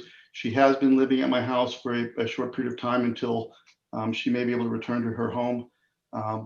But again, either which way, we want to make sure that the house is completely in compliance. And I just asked the board to be aware of her extreme hardship financially. Do you have any further testimony? At this, no. Questions and testimony at the same time. I apologize. Sorry about that. I do not. Yeah, that was just no further testimony. Thank you. Does the city staff have any questions for Jason? I don't have any questions. When it's the right opportunity, I'd like to make a correction to the dates of the repeat violation. Thank you.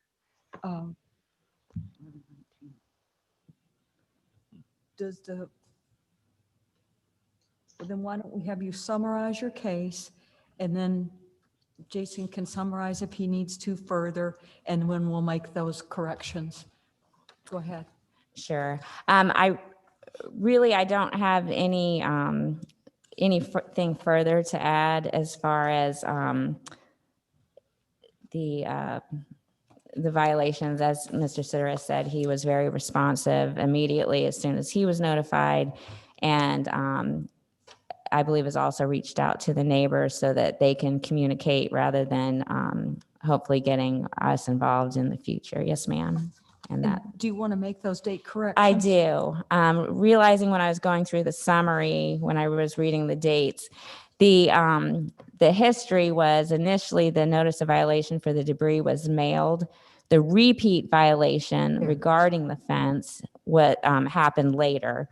That repeat violation notice was mailed on November 19th. That was the date that the inspection occurred. So it's not from the initial inspection of 11/12. The repeat violation was from when it was discovered on November 19th and came into compliance as of December 19th. So I don't want to add any days to the violation than is appropriate. The public portion of the case is now closed. Board, I'm ready to entertain a motion. We're gonna divide this up. We're gonna do the new violations which are in compliance first. Could I hear a motion on that, please? I move based on the testimony, evidence, and facts presented in the law that at the time of the alleged violations, sections City Code 8-52, City Code 6-1, and IPMC Code 304.13 was in full force and effect. And at the time of the notice of violation, the respondents were in violation of said codes. However, they are now in compliance. Do I hear a second? Second. Thank you. Roll call, please.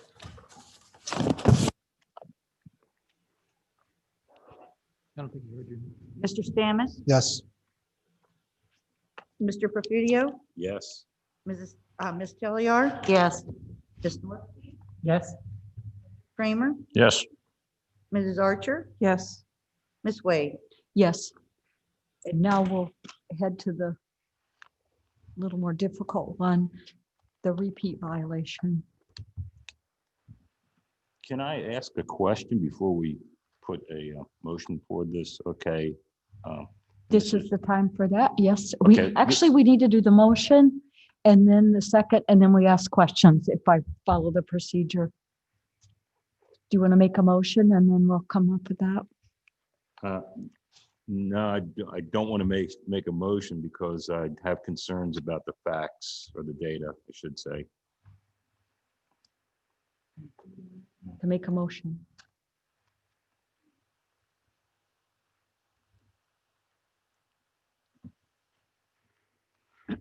If you need a motion, but we can knock it down, right? If it turns out that it's more clear. Yeah.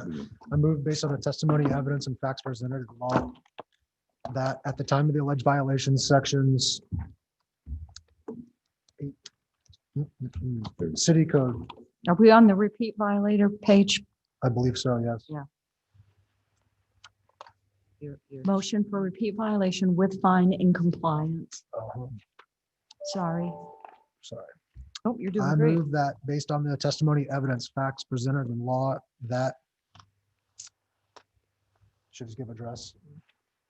The person's you name. just Say respondent. Respondent, Was in Faith violation. Sedaris was in violations of section City Code 36.03 of the Tarpon Springs Code from 11/2, 11/19, 11/19 until 12/31, 12/19. 12/19, excuse me.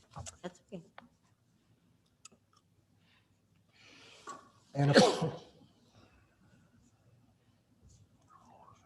And and a fine of, should I assess, that's what he's trying to make a motion about. you're going to make a best guess and then we can $20 per- discuss that. $20 per day for 30 days, or a fine of 20 times 30, 600. 600. Oof.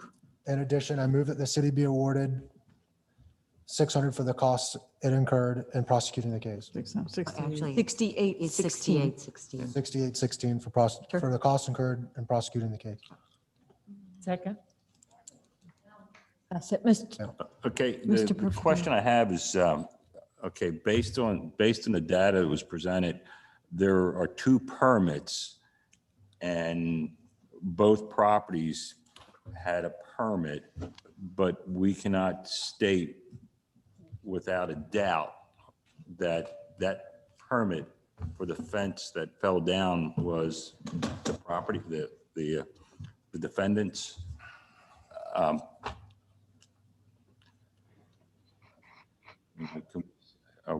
Can we say that, hey, this is, that particular permit was for his fence, for that fence that fell down, Sedaris?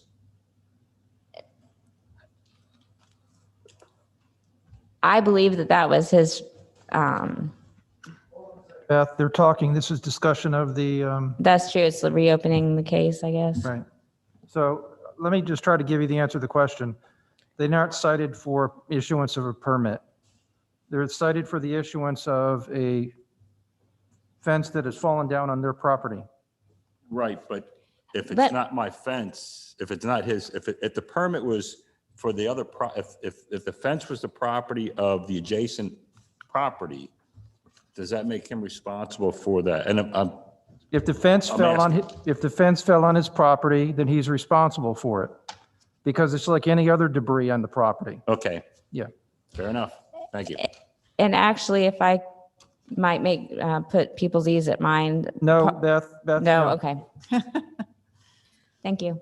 I would like to offer an alternative fining amount, Yes. but we'll need to vote on this motion before we can do that. So the current motion is for a fine of $20 a day and the prosecution costs. So unless there's further discussion, we're going to vote on that. If that is upheld, we're finished. If it is not upheld, we can revisit the amounts. Would you like to, let's take a vote, please, Bobby? Mr. Stamus? No. Mr. Perfidio? No. Mrs. Telliar? No. Ms. Norfleet? No. Mr. Kramer? No. Mrs. Archer? No. Wait, No. We're going to revisit that motion, and perhaps someone would like to put forth a different motion.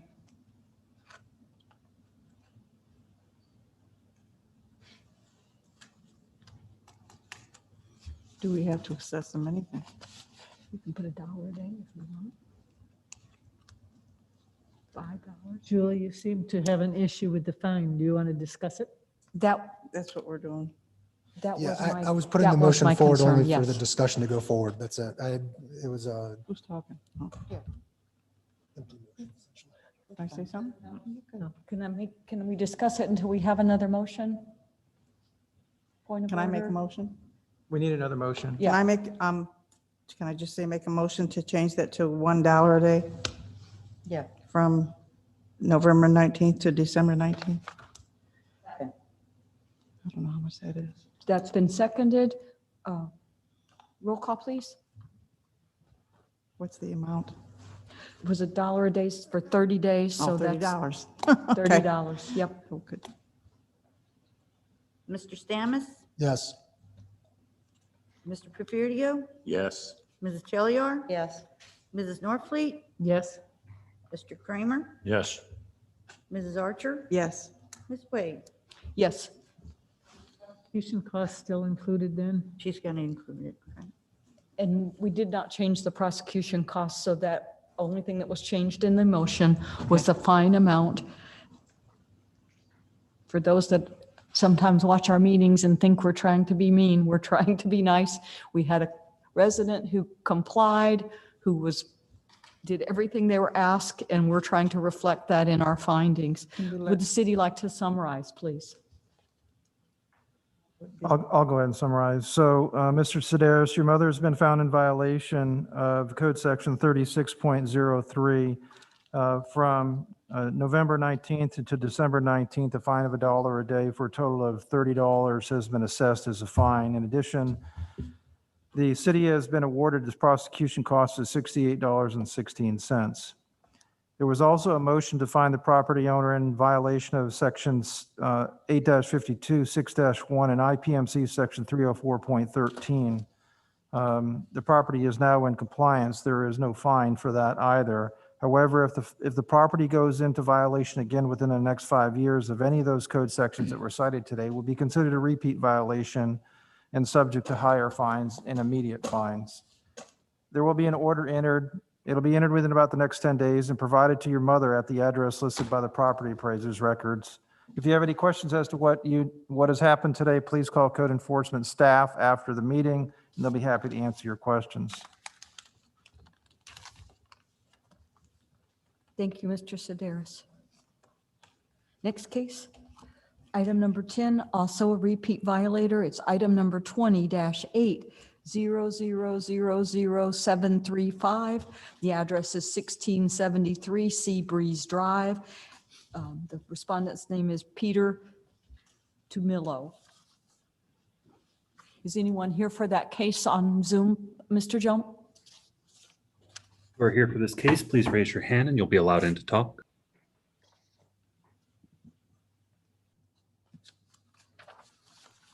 And we do not have any raised hands at this time. Thank you. Then the city will present its case and will accept the evidence. And I believe that he was planning on attending, so just If someone lets you know, please interrupt us, Mr. Jump. Yes, ma'am. okay. So my name is Beth Hughes. I'm the City Code Inspector certified by the Florida Association of Code Enforcement. This is a repeat violation case, number 20-800-00735 for 1673 Seabreeze Drive under Mr. Peter Tumillo. The repeat violation case number was 20-800-00229 with the same violation of 25.02. That previous repeat violation case went before the code board September of 2020. Exhibit 1 are all the photos. Exhibit 2 are all the notices to include the notice of violation and notice of hearing. Exhibit 3 are the administration documents to include the case summary, previous board orders, property appraiser and tax collector records. Exhibit 4 is the affidavit of posting and a copy of the sign. Exhibit 5 is the affidavit of prosecution costs. All of the photographs and exhibits were emailed to the violator, are exact copies of what is being presented to the board. All notices were mailed to the property owner of record as determined by the Pinellas County Property Appraiser and Tax Collector databases. All notice of violation and notice of hearings are sent return receipt requested and first-class mail. Please accept all exhibits into the record as evidence. Thank you, Bobby Aluso. I have had multiple contacts with the property owner via email, and I'll go ahead and pull up the exhibits.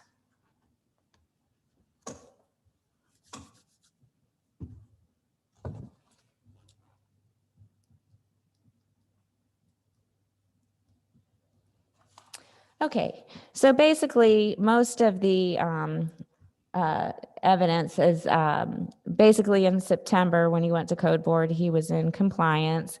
The listing had been changed to a minimum of 6 weeks. I did receive a complaint regarding it being used as a short-term rental again. And you can see this first exhibit is that it was advertising for 6 nights. So it had obviously been changed back.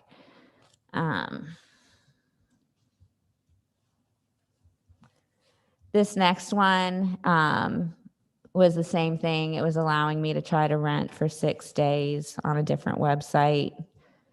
Again, this was one allowing for 14 days. This one is basically allowing a 10-night reservation. This one's 7 nights. This is just an image of the house on the website. So basically, there are multiple different days, multiple different times. The website was allowing less than the 42 days. Since this time, it has been changed back to the 42-night minimum, but that's just the evidence that I was presenting showing that it was allowing rentals for less than, on multiple websites, for less than the 42 days. Okay.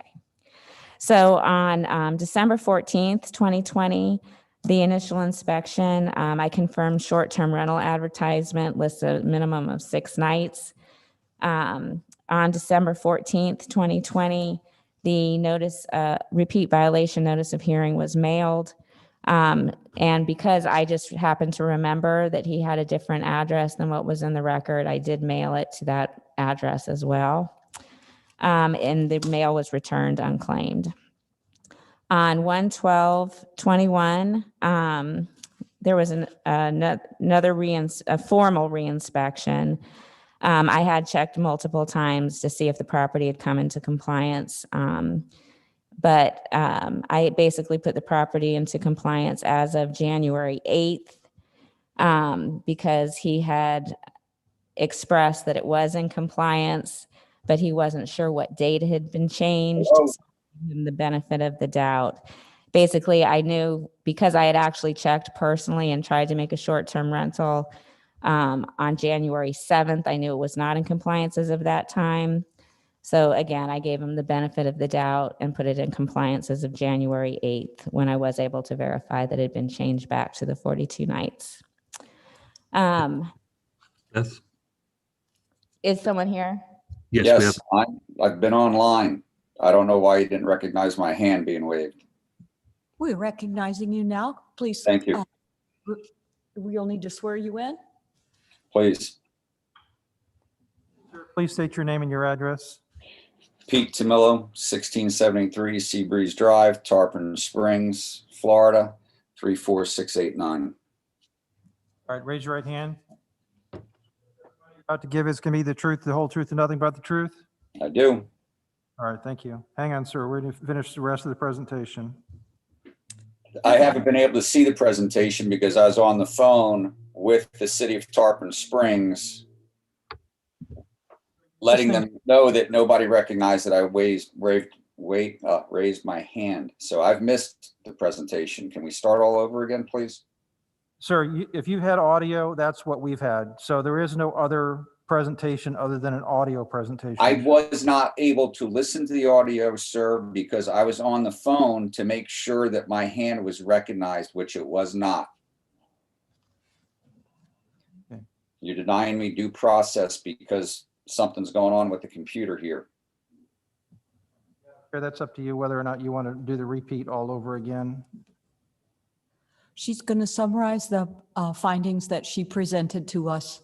It's a fairly straightforward, and she'll summarize that for you, Mr. Tumalo. Thank you. Okay, so to summarize, I initially received the complaint and did a inspection and verified that there were multiple websites allowing short-term rental after the previous case had been changed from the short-term rental to 42-night minimum. When I verified that was when we mailed out the repeat violation notice of hearing on December 14th. That was mailed to the address of record and property appraiser and tax collector, as well as to your address in Pennsylvania that I'd remembered that you had from the previous case. And I basically put that as of where we were finishing up was that I put the property in compliance as of January 8th because the short-term rental had been changed in all the websites that I was able to find as of that date. So basically, I find that the property was in violation from the initial inspection on December 14th and was in compliance as of January 8th, 2021.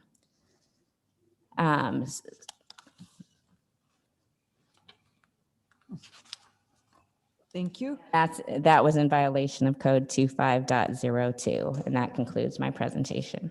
And just to reiterate the case number, since Mr. Tumalo might not have been on the. I don't need the case number. That's not necessary. We're just going to make sure that we've got it on everybody's record. It's 20-800000735 for 1673 Seabreeze Drive. And after the city has made its case, you get to just ask them a question, and then you will have a chance to present your case. So if you have anything in the form of a question to ask the city, Mr. Tumalo, this is the time.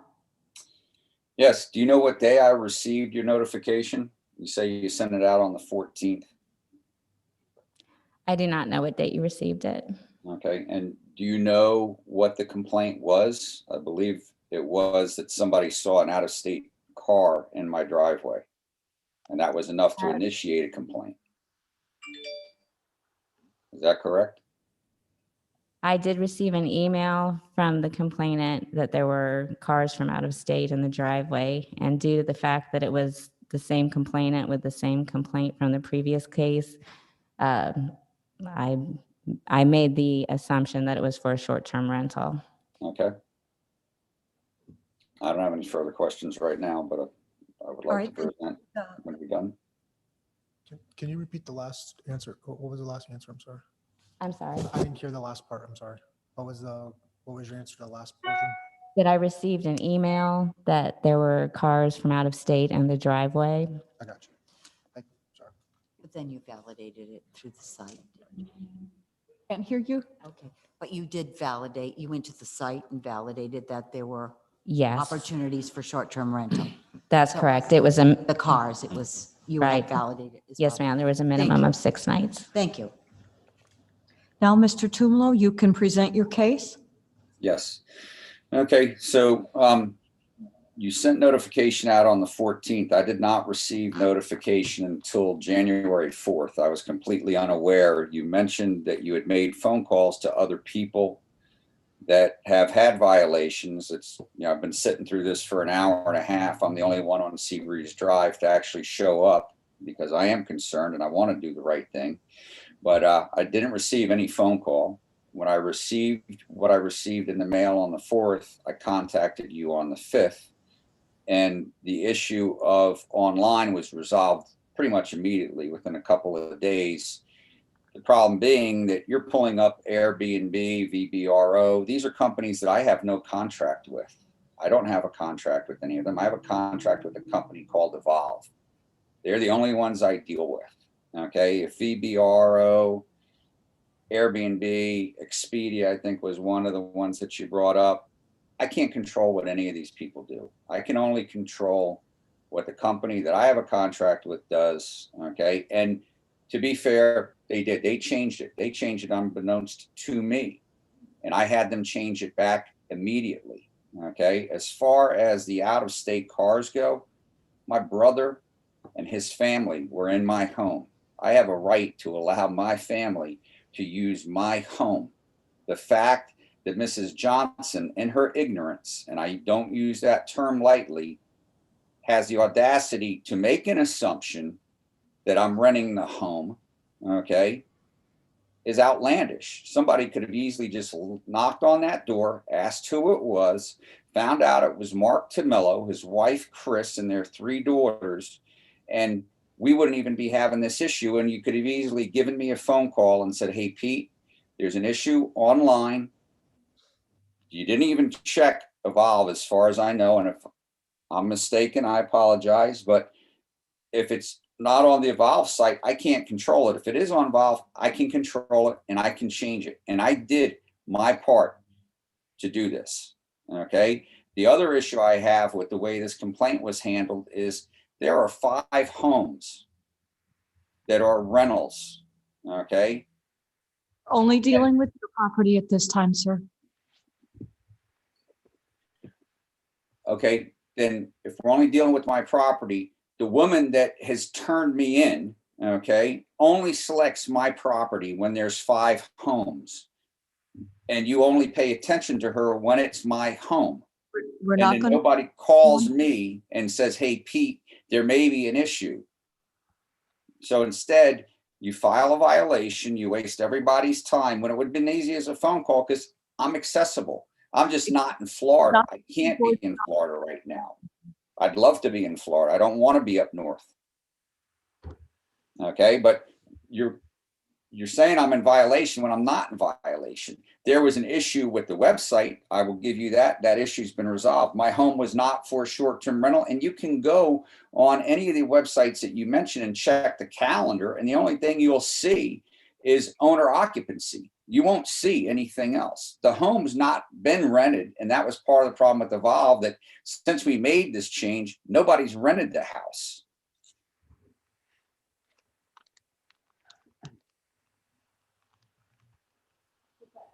Case, sir? Does that conclude your case, sir? No, it doesn't. Okay, I want to go back to Mrs. Johnson. If you're going to use I'm going to talk the, about something else. Not here. Excuse me? We're not talking about someone who's not here. Well, she's the one that filed the complaint because of a car in the driveway, and there's been out-of-state cars in her driveway. We understand you. Thank you. So, I mean, we've got to decide how things are going to be handled. If it's as simple as an out-of-state car being in the driveway, we can file a lot of complaints against a lot of people because there are 100 VBR homes or short-term rental homes in Tarpon Springs. And mine is the one that's consistently getting picked on, which I don't appreciate. You've got another home, which one of the board members is directly next door to. And that's been a rental for 8 years. And I have pictures of out-of-state cars in their driveway. Should I turn them in? You know what? I think the out-of-state rentals are a benefit to the city of Tarpon Springs. We add income to Tarpon Springs. We pay our taxes. I hope that HB 219 goes through, which we should know relatively soon. But, you know, we'll go back to Let's stick with that. yeah, we'll go back to it. So there hasn't been no violation. There was an issue with the website that's been resolved. So how do we want to move forward? You know, I think I've been very reasonable. I sat through this for an hour and a half with you folks. You knew I was going to be online, and 4 of my neighbors decided not to show up. Does the board have any questions for this owner? Are there questions for the owner or general? I do have a question. We'll get a chance to ask him questions, and then the city gets a chance to ask him. If you have a question for him, go ahead. It's not so. It's just your testimony that you went through this a company Evolve. Yes, sir. And you posted your listing, and you're saying that they more or less use them as subs as far as Airbnb. Do I have that correct? That is correct. I only deal with Evolve. I do not deal with Airbnb, VBRO, Expedia, anybody else. I don't have that time. I deal directly with Evolve. That's the only company I deal with. And that was brought up at my first case, and that's being brought up now. And all the documentation here is from companies I don't deal with. I can't control what they do. Okay, sir. Beth, were those the websites that we saw that were over 6 weeks? Yes, there were Airbnb. Let me pull it up.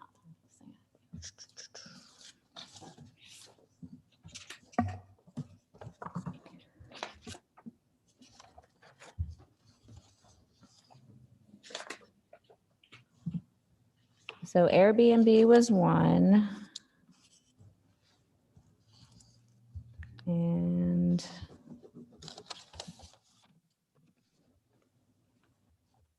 I can't remember what the other ones were. I can pull them up though. One was Expedia and the other was VPRO. And just so you guys know, Beth has been extremely efficient and she has followed through on everything she said she was going to do, which I do appreciate. I don't want the tone of my voice to come across as I'm not appreciative of the efforts that she does make, because she's doing a good job for you guys. But the policies are a little bit antiquated and I don't agree with them. Mr. Tamio, just give me a minute so I can get this all straight in my head, if you wouldn't mind. Yes, sir.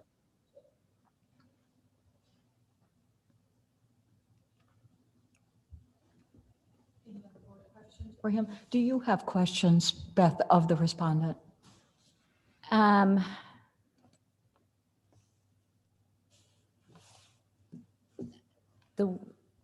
It's really not a question for him. So I guess my only question for you, Mr. Tamillo, is you're stating that the only people that have been in your home are your family from Georgia? On that occasion, yes, that is correct. My brother from Georgia with his wife and 3 daughters. And did you have anyone else recently there from a different state?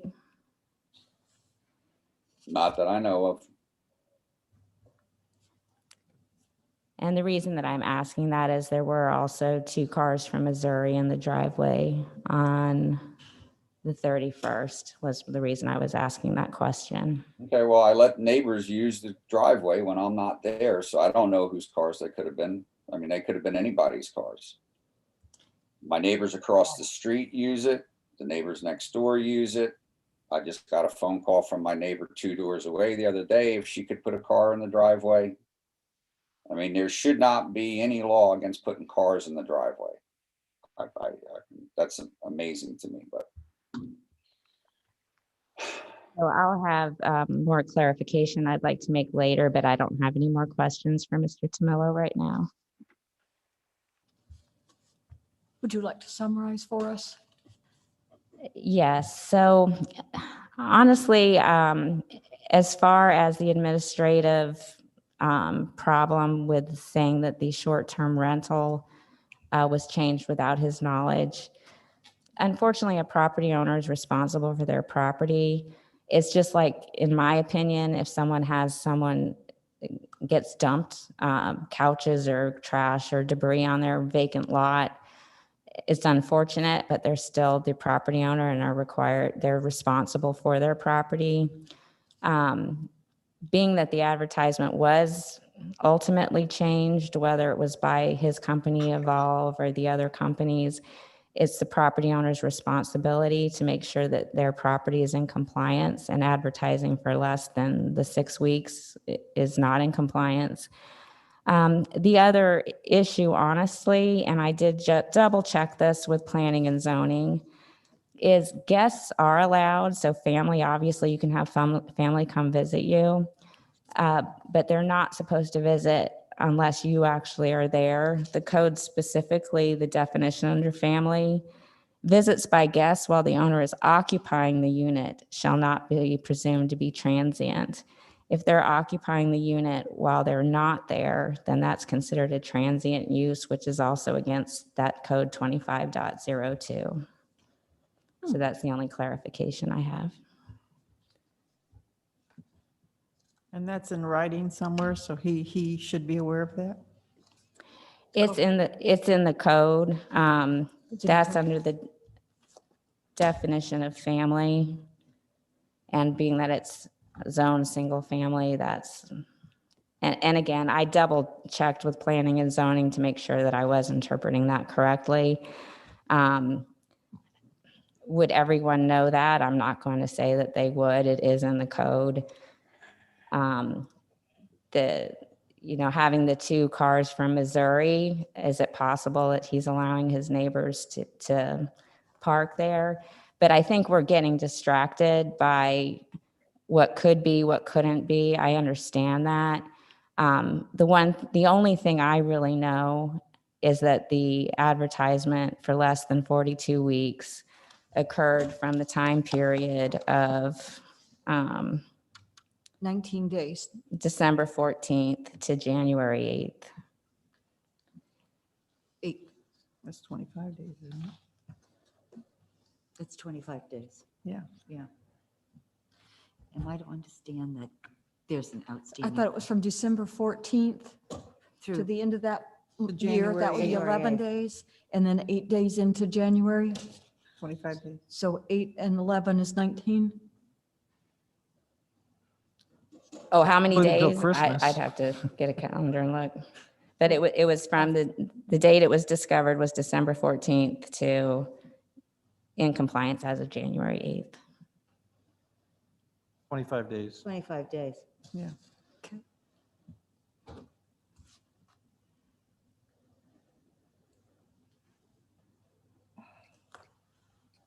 The public portion of the case is now closed. We'll entertain a motion. After there's a second, we can discuss that further. Do I hear a motion?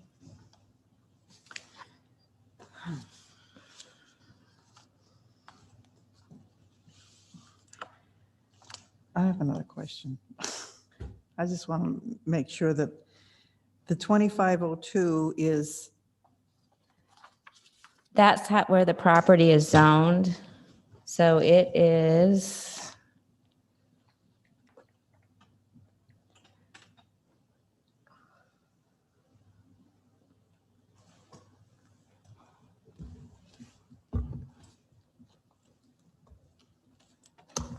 Yeah, so it's zone 25.02, which is single family residential district. So how these short-term rentals, just to Mr. Trask, I'm able to clarify this now, right? She's asking you a question, so. Yeah, okay. Yeah. So basically, every single family or every single zone in Tarpon Springs has permitted uses and conditional uses. So when we bring these short-term rental cases to the code board, and of course, we have a lot of these cases that do come into compliance and don't come before the board. But what we're looking at is what is the permitted use in 25.02. So we'll go to the code and we'll look. Tourist home is not allowed. It's not a permitted use. And then we'll look at the conditional uses. It's also not a conditional use. So if it's not permitted nor conditional, it's just not allowed at all. And that's the case for this zone. If it were to be a conditional use, if it were allowed conditionally, then that property owner would have to apply for a conditional use permit. It would go before several boards and ultimately get either approved or disapproved. So that's how we determine whether it's allowed or not. There are some zones that do allow it, not very many, but there's some. But that's how we determine whether it's in violation or not. And that's why it's a zoning code that's used, is because we look at what's allowed in that zone. So again, if it's not permitted and it's not conditional, which it's not for that zone, then it's just simply not allowed. Can you clarify that have you ever seen anybody's property to appear on any of these rental sites without putting an initial offer on these sites? That I can't testify to. I don't know how they work. I know that I deal with a lot of property owners for this same issue. This is not an uncommon issue that comes up. And typically the property owner is the one that contacts the websites directly. However, his advertisement does say it's through Evolve. So he may be subcontracting this advertisement through someone else that handles these websites for him. I don't know. Again, I'm just saying that it's ultimately the property owner's responsibility to. But in your tracking of this property, after we initially found them at fault, there was a change made. And then subsequent to that, it changed back. I believe Mr. Tomello said that it had changed back, and he's testifying that he was not aware that it had changed. Unfortunately, for me, what I look at is it less than 42 days or not? I understand. Thank you. Else have a question? Then we need to entertain a motion.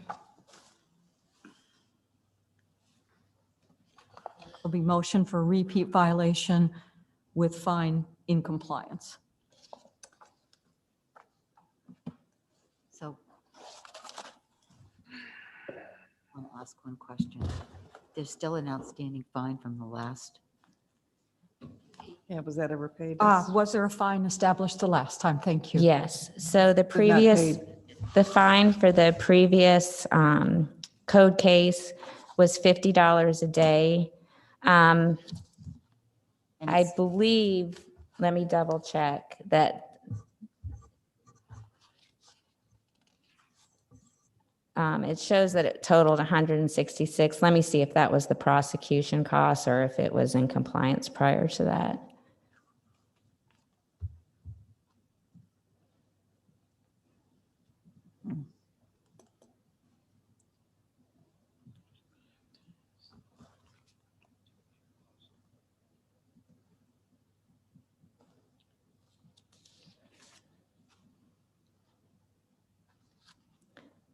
Okay, so that was just the prosecution cost. It must have come into compliance prior to the deadline, I believe is what happened. Thank you. Standing all those things, do we have a motion?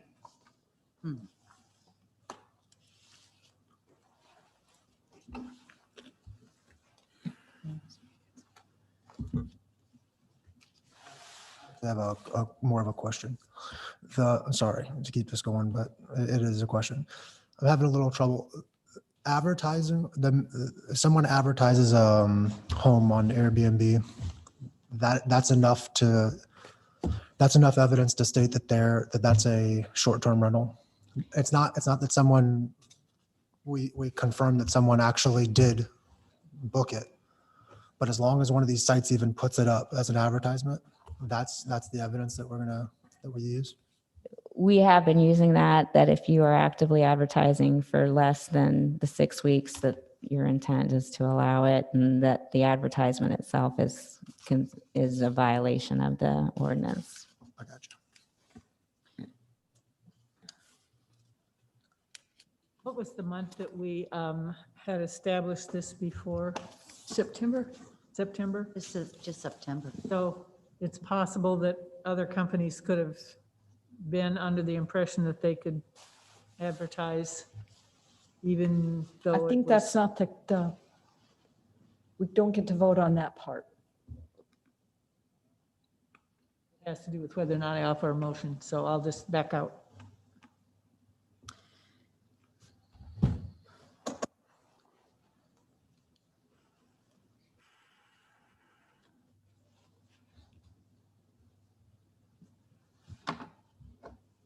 Wow.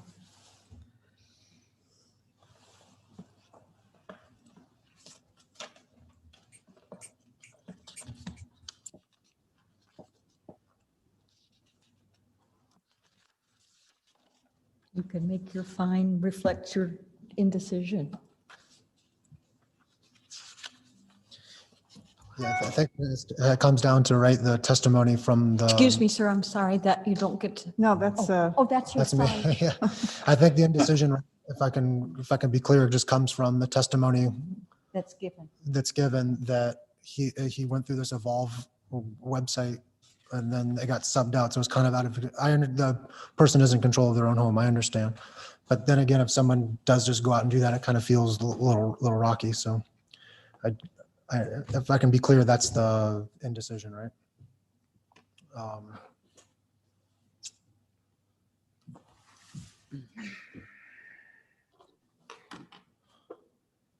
I do need to hear a motion so we can consider this and move on.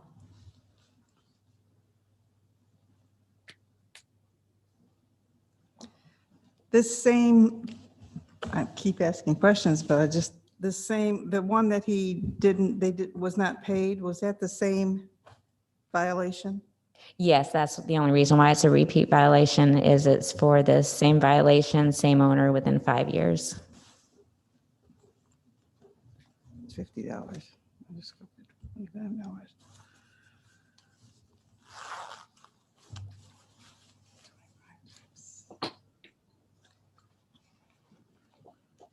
I'm going to make a motion.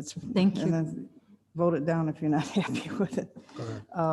Respondent was in violation of sections 36.03 of I'm the sorry, Tarpon will you Springs. back up just a little bit to Oh, start? 2502, I'm on the wrong thing here. Okay, let me start over. The respondent was in violations of section 2502 of the Tarpon Springs City Code from December 14th until January 8th, and a fine of $25 per day for the, I forget how many days it was, 25 days, or a fine of, it comes up to $625. In addition, I move that the city be awarded $65 for the cost it incurred in prosecuting the case. Do I hear a second? I'll second it. Bobby, roll call. You need discussion? We can discuss it. No, not after the roll call. Sorry. Is there a discussion on that motion?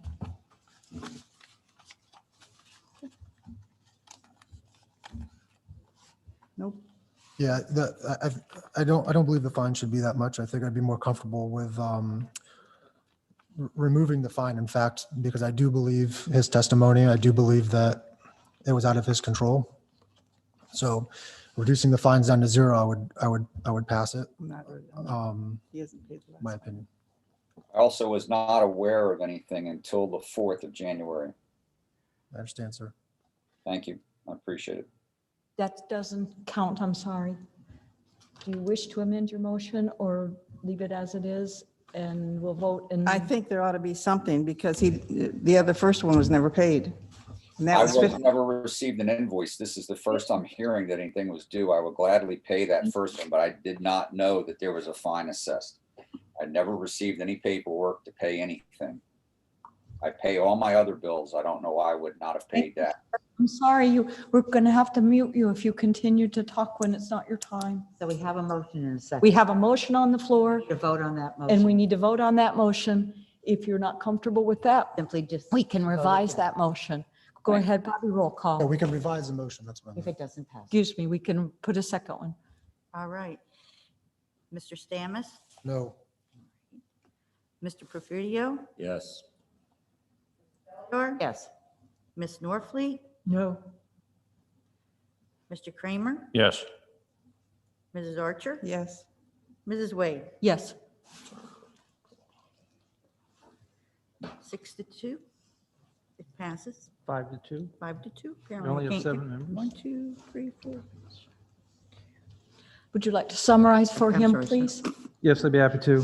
So, Mr. Tomillo, the Code Enforcement Board has found you in violation of Section 25.02 for 25 days from December 14th until January the 8th and assessed a $25 a day fine. In addition to that, the city has been awarded its prosecution cost of $65. This is going to be reduced to writing. It'll be provided to you. It'll be reduced to writing in the next 10 days and be provided to you in the mail at the address listed by the property appraiser. If you have any questions about what happened today, please feel free to reach out to code enforcement after the meeting.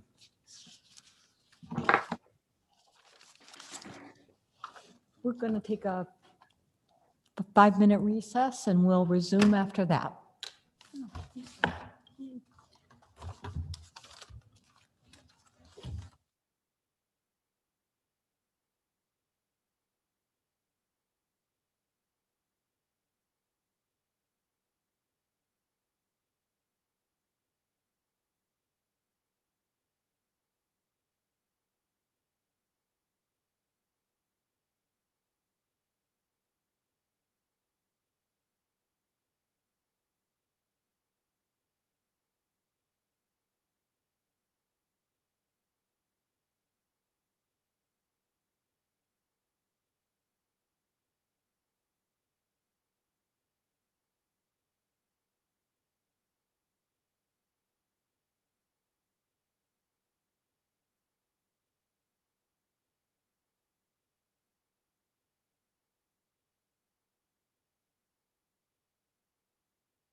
meeting. We're going to start with, we're recalled to order, resumed, and we're on item 11, which is repeat violator, case number 20-8000736, 1589 Starlight Cove, Riverside Partners Limited, CO Alliance Tax Advisors.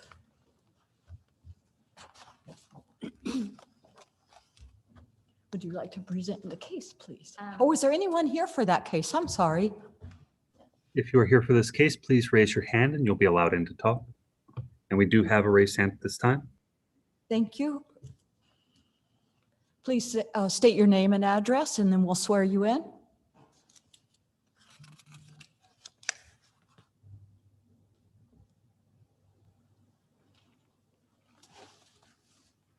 We have a Jeremy Geller, if you can unmute yourself.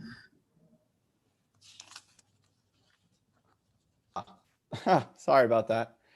That's Good okay. afternoon. My name is Jeremy Geller, and I've been talking to myself on mute. I'm representing the owner and property manager. My address is 150 East Palmetto Park Road, Suite 700, Boca Raton, Florida, 33432. Have documentation that you are representing this property? I appeared before this board previously in connection with this property. Okay, thank you. Sworn in. Is that sufficient? Please raise your hand and you'll be sworn in. Raise your right hand. You swear the testimony you're about to give is going to be the truth, the whole truth, and nothing but the truth? I do. Thank you. Hang on. All right, the city's going to present its case, and then you'll get a chance to ask questions and give your side. Understood. Thank you.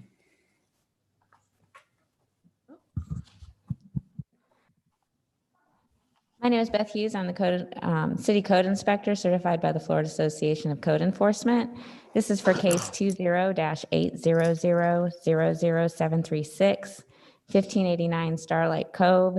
It's a repeat violation for case number 20-800000176 that was found previously in violation for 8-22, 8-40, and 8-52. Again, this is for Riverside Partners Limited in care of Alliance Tax Advisors. Exhibit 1 is all the photos. Exhibit 2 are all the notices to include the notice of violation. Thank you. Exhibit 2 are all the notices to include notice of violation and notice of hearing. Exhibit 3 are the administration documents to include the case summary, previous code board orders, property appraiser and tax collector records. Exhibit 4 is the affidavit of posting and copy of the sign. And Exhibit 5 is the affidavit of prosecution costs. I don't know if Mr. Geller has had a chance to review any of the documentation. No one contacted me to let me know that I needed to email them to anyone. Yeah, we got everything from our when you mailed it out, it was received. We received it. Okay, So you have Our no registered agent. I'm sorry, I couldn't think. You have no legal objection to why the city should not receive this evidence, correct? Yeah, correct. Mr. Geller, it's okay with you if we put this into evidence? Yes, correct. Thank you. Okay, great. Thank you, Brian. Okay, all of the photographs and exhibits that were given to the violator are exact copies of what's being presented to the board. All notices were mailed to the property owner of record as determined by the Pinellas County Property Appraiser and Tax Collector databases. All notice of violation and notice of hearing are sent, return receipt requested, and first-class mail. Please accept all exhibits into the record as evidence. Thank you. Thank you. Bobby's got it. Yes, ma'am.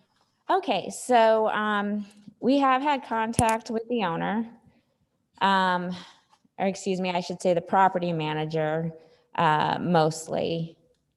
And let me pull up the photographs. I initially received a complaint.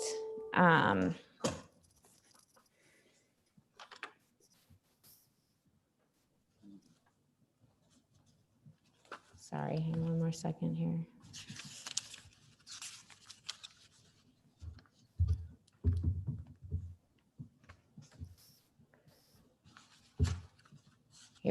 Okay, so I initially received a complaint actually from the Department of Health. They had done an inspection and wanted to include code enforcement into some of the issues. She felt I would be able to perhaps address some of the issues at the property. I did the initial inspection on December 15th. I received a call from the Department of Health that there was trash and debris and holes in the fence to the pool by the playground. I verified 3 holes in the fence and the debris. Pictures are attached. I went into the office and spoke with the manager, Ms. Fariba Carter.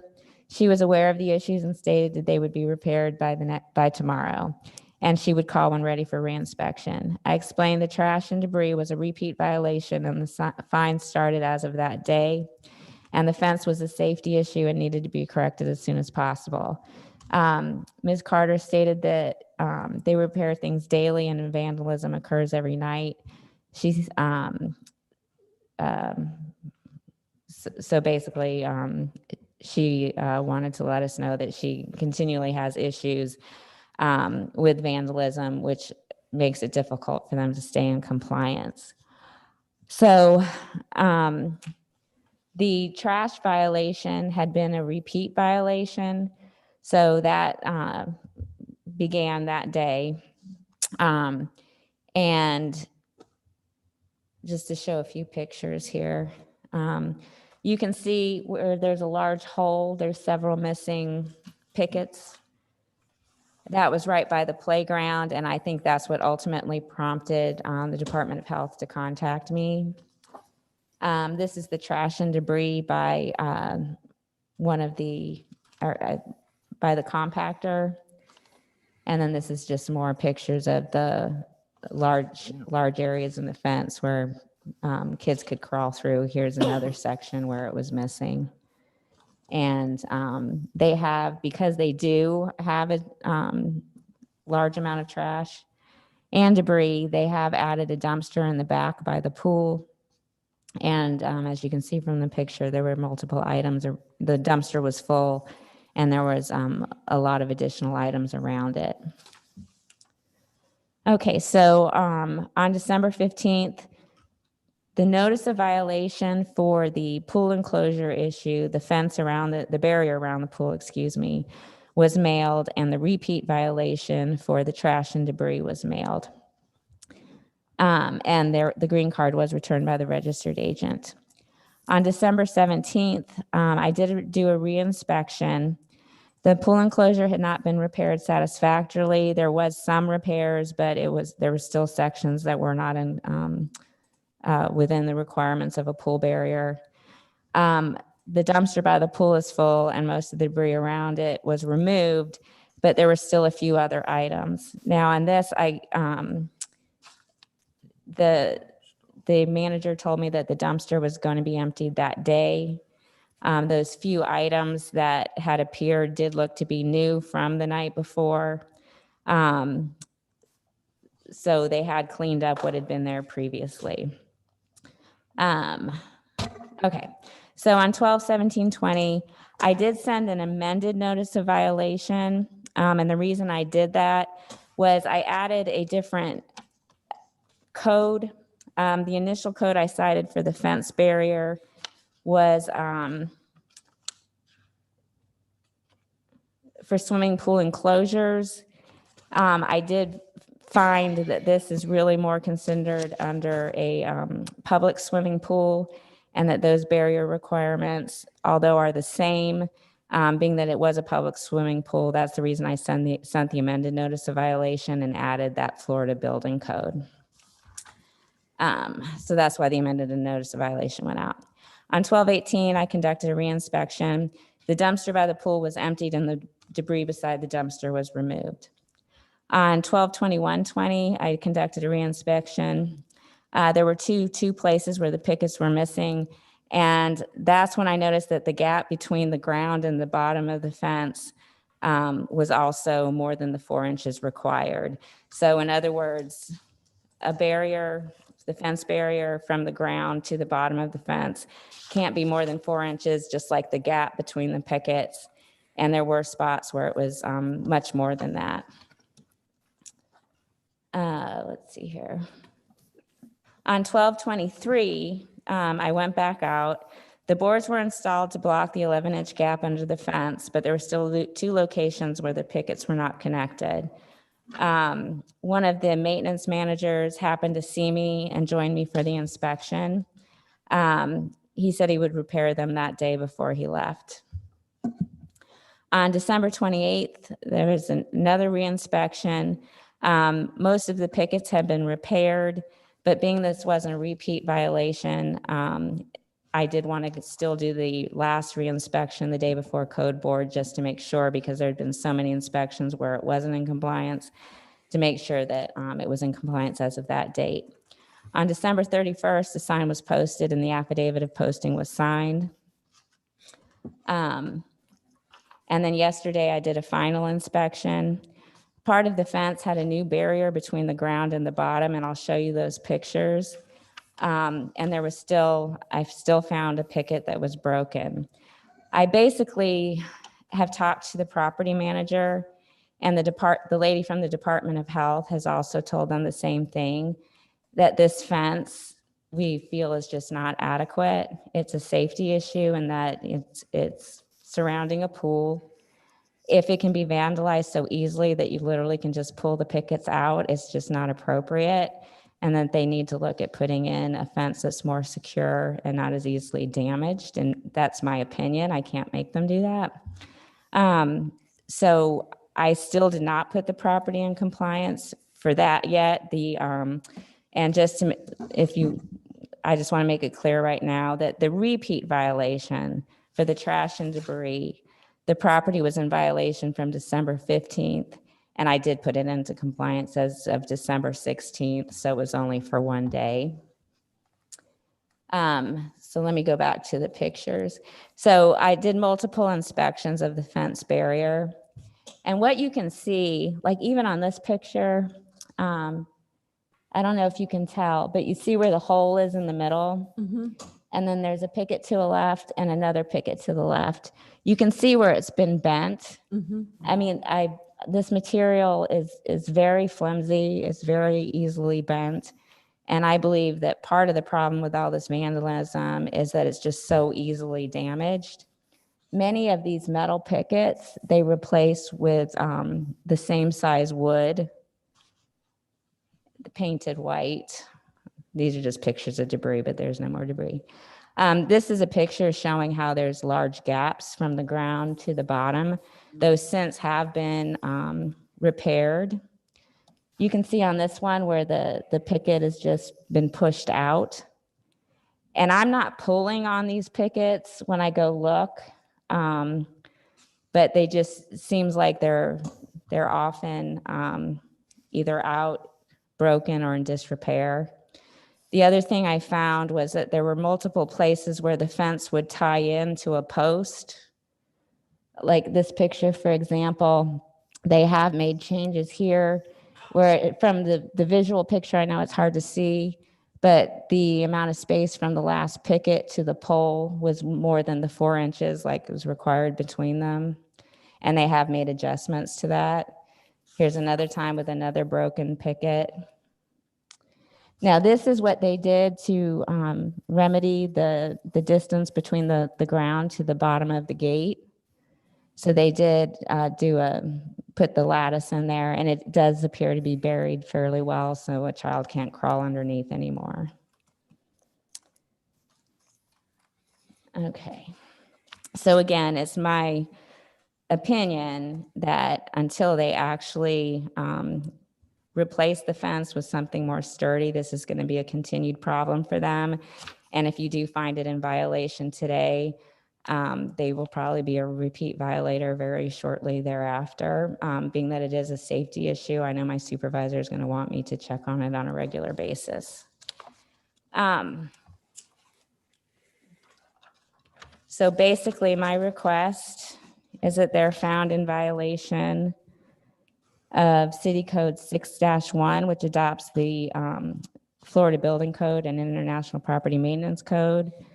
that they're found in violation of IPMC 303.2, which is swimming pool enclosures, and found in violation of Florida Building Code 64 E-9 for public swimming pools, and that they're found as a repeat violation for a total of 1 day of December 15th to a compliance date of December 16th for 8-22 accumulation of trash and 8-52 nuisance prohibitions. And that concludes my presentation. That previous fine was for how much? The previous fine, it was in compliance prior to the code board hearing, so there was no fine established. It was just established. And I was confused in your testimony. At one point, you said IPMC 303.2 didn't really apply to this kind of pool because it's a public pool, or do you think that we should have both of those in there?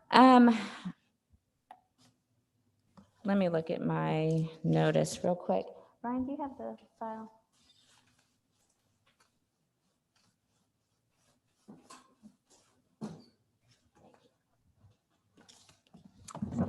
Sorry, let me refresh my memory so I can make sure I'm telling you the exact right thing.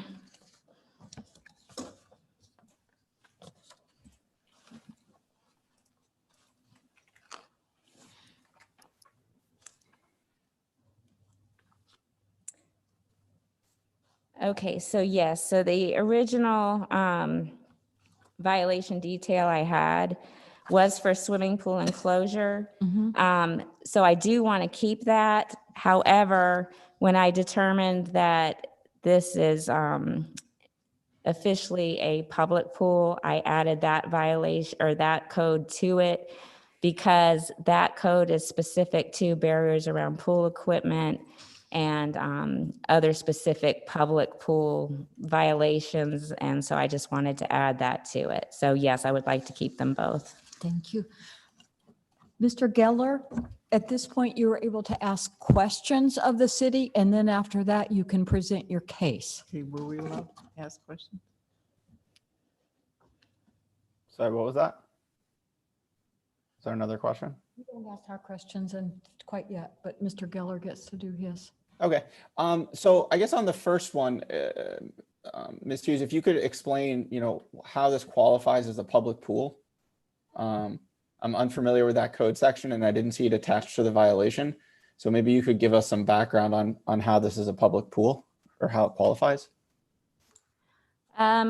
Sure, let me. Give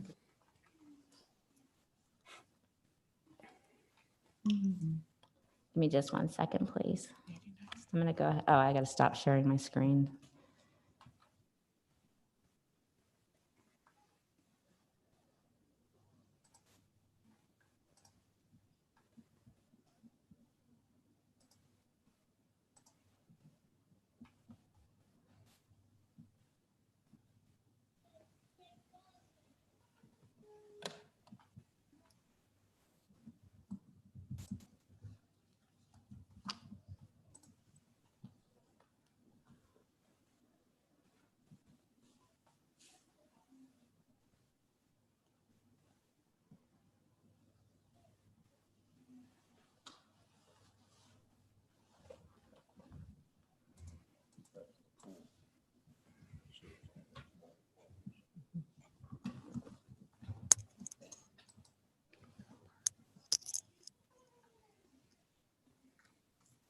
Okay.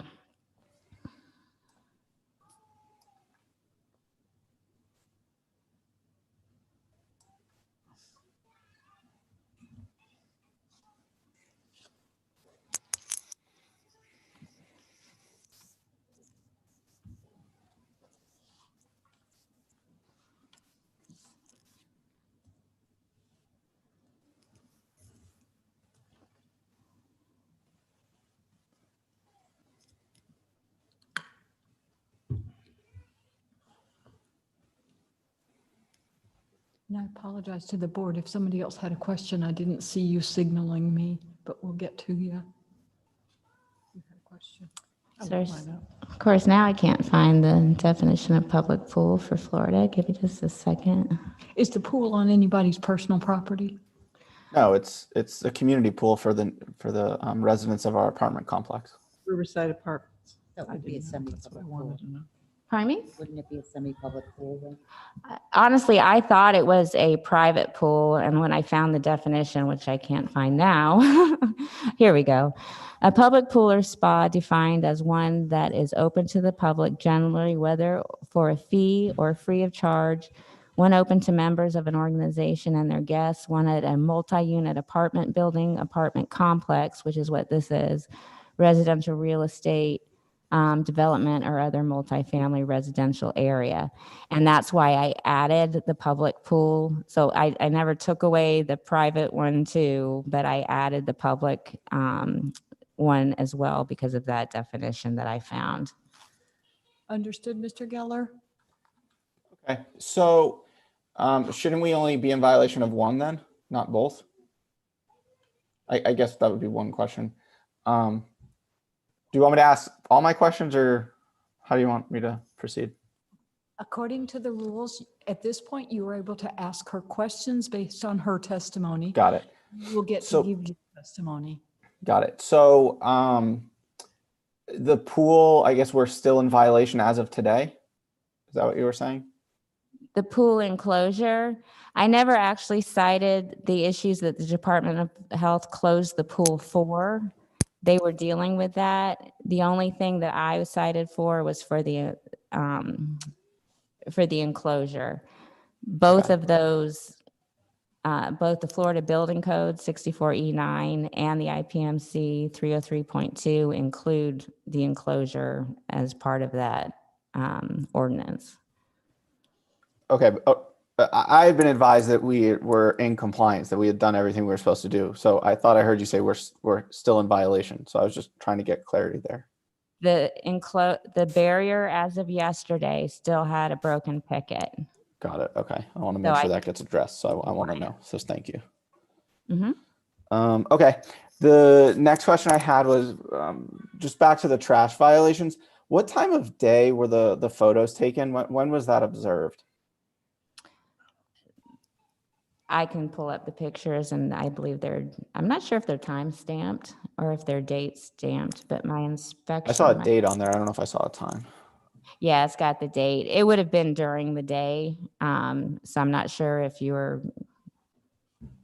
what you're trying to find out by that. I didn't know if it was at like 7 a.m. or 8 p.m. or, when during the day, I guess is what I was trying to understand.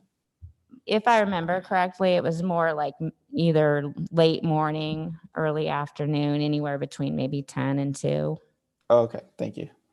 Sure. That the end of your questions? Yes, thank you. You get to present your case. All right. Good afternoon, members of the board. Again, my name is Jeremy Geller. Now, we understand that, there's a history of complaints or violations at this property, but since we took over management about, I think, less than 3 years ago now, we have received minimal complaints. And as Ms. Hughes said, we did promptly address all of the violations. And I'll discuss that our response shortly, but I would like to discuss that we have had a proven track record of working with the city and making both substantial life safety and capital improvements to the property. We've spent in excess of over $233,000 since we came on the scene, like I said, less than 3 years ago. And many of that, and much of that money was, per the request of the fire department or the city or whatnot for improvements. So we do take this very seriously. And I know that with regards to the pool, the repairs were promptly addressed. And I know my director of facilities was out there, and I think he installed over 50 pickets. He made sure everything was less than 3.5 inches. He used special self-tapping screws to ensure that this wouldn't happen again, that people wouldn't be able to kick them out or whatnot. Obviously, that doesn't address a broken one, so we'll have to go back and look at that. I know he also did a lot of maintenance while there, just because he was there. He replaced brackets, those sorts of things, fix the door. So we do take all of these violations seriously, and we did act promptly. We didn't build this property, we bought it. So this was the existing fence We didn't install it. Would imagine it was to code and, everything over there was CO'd properly. But I can talk to the operations department about, potential replacements or whatnot. I do know that, we're still in the middle of COVID, and that has obviously affected everyone. So I don't know how possible it would be, but it's something we can just definitely discuss internally. And then with regards to the trash, we know this is an issue. We've been working hard to make this not an issue. One of the problems that we find is overnight trash will be dumped, and then in the morning we're there to pick it up. But that's why I was wondering if it was, before 8 a.m. when our maintenance staff gets there. The other problem we've had too recently is there's been major turnover on our maintenance staff.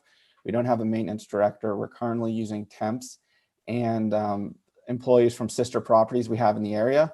However, I'm happy to report that we do have a new maintenance manager that is almost hired. They're just finishing up background checks, and hopefully once he gets brought on board, we'll be able to fill out the maintenance team again so that we can get back to addressing this trash issue consistently, because we're aware of it, and we do, we want to take proper steps to get rid of this issue. We've actually even engaged a resident who lived near the trash compactor to alert the office when dumping is observed, so that maintenance can address it ASAP. We also have a security company that does, third-party security provider that patrols the property at various times during the day, and we've instructed them to alert the office of if any dumping is observed, and also to issue verbal warnings to any parties seen dumping.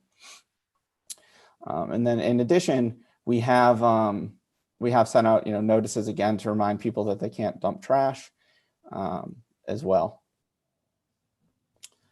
I think that's really, we're, I would just say, in conclusion, we're really here to help and to make this a better property, and we want to, and we're doing the best that we can as fast as we can. We've definitely faced some challenges this year, I think, like everyone has, but I think we're coming out stronger, and we look forward to continuing to address these issues and continuing to work with the city and be a good partner. So we would request these violations be dismissed at this time, and appreciate your consideration. Thank you. Do you have questions for Mr. Geller? I do not. How long has he been? Does anyone on the board have questions for Yes. Mr. Geller? How long has he been? Is he a manager? How long have you been manager of this? Oh, I'm not the property manager, but I work for the company. I think we took over in August, or it was late January or early August of 2018. Anyone else have a question for Mr. Geller? 2018. Would you like to summarize your case? I would. So basically, as far as the trash and debris, I do have a lot of, I do understand the challenge that they have been under. I really do.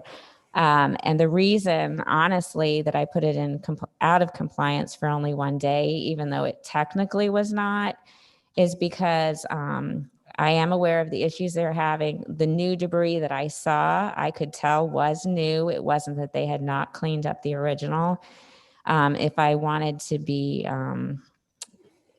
technical about the compliance date, it really would not have been out of compliance for only one day, but I did understand that what I saw the second day was something new. When I went back again to see that it was actually removed promptly, it was. Therefore, I only put it in compliance, out of compliance, excuse me, for that one day. As far as the swimming pool enclosure, that honestly is my biggest concern, in that it is not a sturdy barrier. You can see where that metal gets bent very easily. They do promptly, it appeared to me that they do try to make repairs quickly, but the repairs often don't last long. And I just think that the materials are going to ultimately I would recommend, I'm obviously can't say, and apparently the inspector from the Department of Health recommended a year ago that they replace that barrier with something more sturdy. So as of today, or as of yesterday, the last time I did an inspection, there still was one broken picket. I did take a picture of it that I showed. I can pull it back up if you want me to. That's okay. But it was not in compliance, and I just think that is a safety issue that needs to be taken seriously, where it's not just something flimsy enough that can be kicked out easily, especially if they are having issues of a large amount of vandalism. But regardless of that, that's all opinion. The only fact is that as of yesterday afternoon, it was still not in compliance. Mr. Geller, would you like to summarize? Yeah, I'd just like to say that, we have a proven track record of working with the city. As Inspector or Officer Hughes said, we do take all of this very seriously, and we do act promptly when notified. It is a bit of an uphill battle, especially that we've been fighting lately, especially with a reduced staff, like I said. So we're aware, we're addressing it as fast as we can. And, with regards to the fence, the problem we run into is that, we bought the property. That's what was there. And we're doing our best to maintain it. And like I said, I can talk to management, on the operations side. I just don't know what they have in the budget due to COVID. Thank you. Public portion of the hearing is closed. I'm ready to entertain a motion from the board.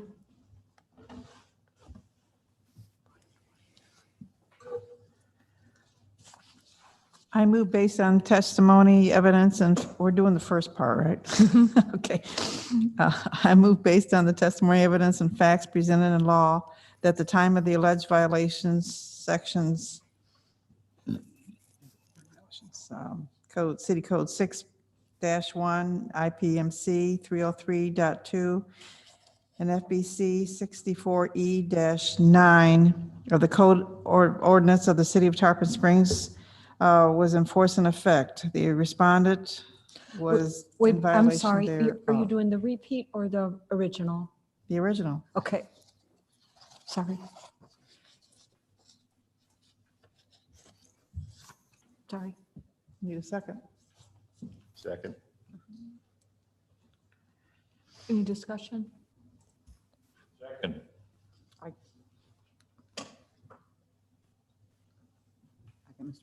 Mr. Preview. Ready? I did. He didn't. Mr. She said Perfidio, second. discussion. Discussion. Did you need to ask any questions or discuss the motion? Oh, I thought she was done.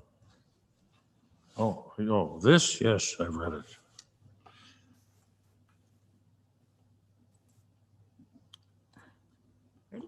Roll call, please. Amos? Yes. Mr. Perfidio? Yes. Mrs. Tellier? Yes. Ms. Norfleet? Yes. Mr. Kramer? Yes. Mrs. Archer? Yes. Ms. Wade? Yes. Now, the first motion has passed. Do we hear a second motion? I do have can I ask a question? Yes. To Yes. gentlemen? As far as, do you think you could get this taken care of in, say, 30 days? The fence? Yeah, I'm actually, my director of facilities, I think he's actually on. Can he speak quickly? Because he's been at the property. He spent multiple times in reinstalling pickets and screws and whatnot. And we've done a lot here. And I'm actually getting told that we should be in compliance and that there shouldn't be any broken pickets. I'll pull up the picture from yesterday. I did not go out today. This is as of yesterday.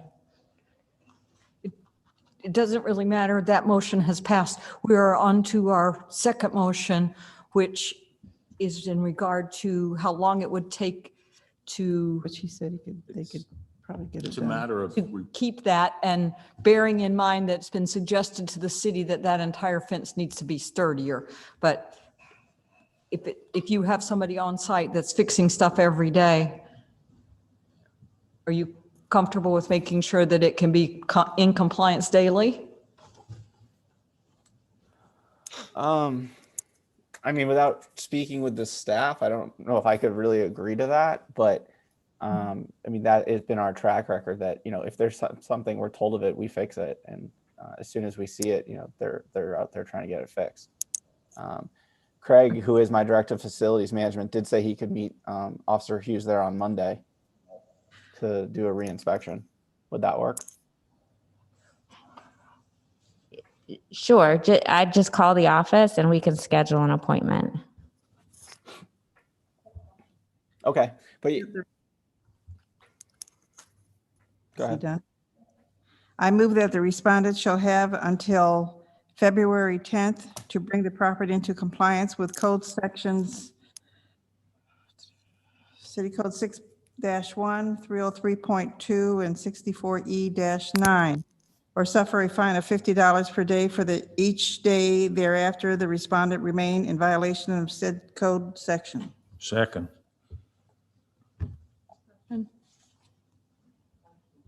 Issue of a shorter time. I'd like to entertain an issue of a shorter time period. I just asked if he could do it in 30 days, and he said yes, so I don't know how much there is to do. My question is, are you comfortable with that, given that it's abutting a children's playground? I'm not comfortable with that. She wants to shorten the I time know. frame. Yeah, Can I make it 2 weeks? 2 weeks tops. Excuse me, if we're asking questions, are we talking about possibly replacing the whole fence in 2 weeks? We can't legally order them to do that because the code doesn't I require it. understand that, but if that's what is decided by the health department, then that's a very short period of time to get a fence replaced. Not Yeah, our, we're is- asking to fix not it. our issue at this point. Right. Right now, we can only address the continuation of keeping the pickets in the holes. And it has been moved that it should be done within a month, and then the motion was amended to make sure that it's done in 2 weeks. I originally thought the 29th, so I will amend it to the January 29th. 14 days is January 28th. Okay, Well, I was giving him one more day. 129 is your motion? Mhm. Call, please. Seconded? It was. Okay.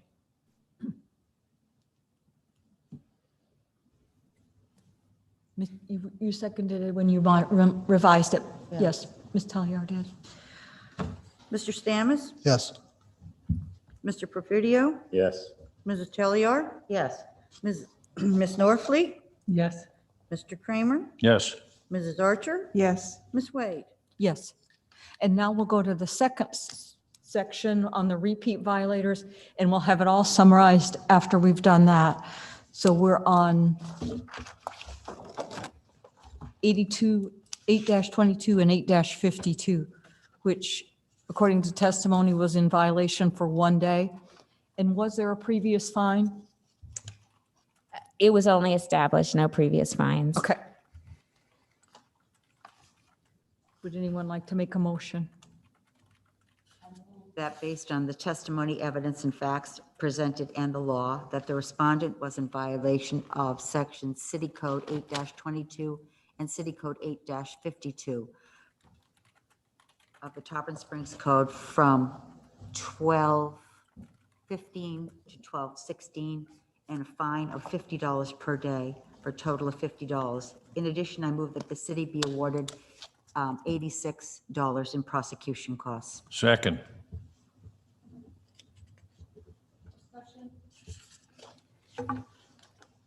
Was there any police reports or anything like that developed when the last time that somebody dumped out there? That's the assertion, correct? That there was dumping? I think the residents were. Am I allowed to answer that? We've already closed the public portion 3 times. The motion is on the floor. It's for discussion amongst the board members, not to receive additional evidence. Okay. So nobody has an answer. I got you. Thank you. Bobby? Mr. Stamets? No. Yo? Yes. Mrs. Tellior? Yes. Yes. Mr. Kramer? Yes. Mrs. Archer? Yes. Ms. Wade? Yes. Summarize, 6 to please. 1. So, Mr. Geller, the Code Enforcement Board has found the property in violation of Section 6-1, IPMC Section 303.2, and Florida Building Code Section 64E9. Has levied or has given the property owner until January 29th to bring the property into compliance. If it's not in compliance by that date, a $50 a day fine will be issued. In addition to that, the Code Enforcement Board has found that the property was in violation for 1 day of Sections 8-22 and 8-52 and assigned a $50 fine for that. Lastly, the Code Enforcement Board has awarded the city $86 in prosecution of its case. There will be an order entered within the next 10 days and provided to the property owner at the address listed in the property appraiser's records. If you don't understand what happened today, you have the opportunity to talk to code enforcement staff after the hearing to get your questions answered there. Do you understand? Yeah, one question. Why was I just muted? Yeah, I have no idea why you were muted. Oh, So- okay. I wasn't speaking. I didn't know if you guys thought I was speaking. Yeah, we understand, and we'll work on the fence and make sure we're good there. Thank you. Thank you. Next case, repeat violator 20-800000746, 42501 US Highway 19 North, Walmart East LP. This is in violation of City Code 8-52 nuisance prohibitions. Is anyone here for that property? If you're on Zoom, please raise your hand. If you're here for this item on Zoom, please raise your hand and you'll be allowed in to talk.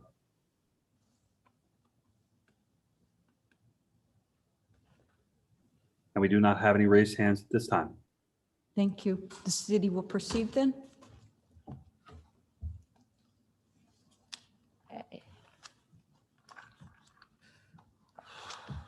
Okay, my name is Beth Hughes. I'm the city inspector certified by the Florida Association of Code Enforcement. This is for case 20-800000746, 42501 US Highway 19 North for Walmart Store East LP. They're a repeat violator for case number 19-800000491 in violation of 8-22, 8-40, 8-52, and 36.03. And also repeat violator case for from case number 19-800000788 in violation of 8-22, 8-40, and 8-52. Exhibit 1 are all the photos. Exhibit 2 are all the notices to include notice of violation and notice of hearing. Exhibit 3 are the administrative documents to include case summary, previous board orders, and property appraiser and tax collector records. Exhibit 4 is the affidavit of posting and copy of the sign. Exhibit 5 is the affidavit of prosecution costs. All of the photographs and exhibits that were given to the violator are exact copies of what is being presented to the board. All notices were mailed to the property owner of record as determined by the Pinellas County property appraiser and tax collector databases. All notice of violation and notice of hearings are sent return receipt requested in first-class mail. Please accept all exhibits into record as evidence. Thank you.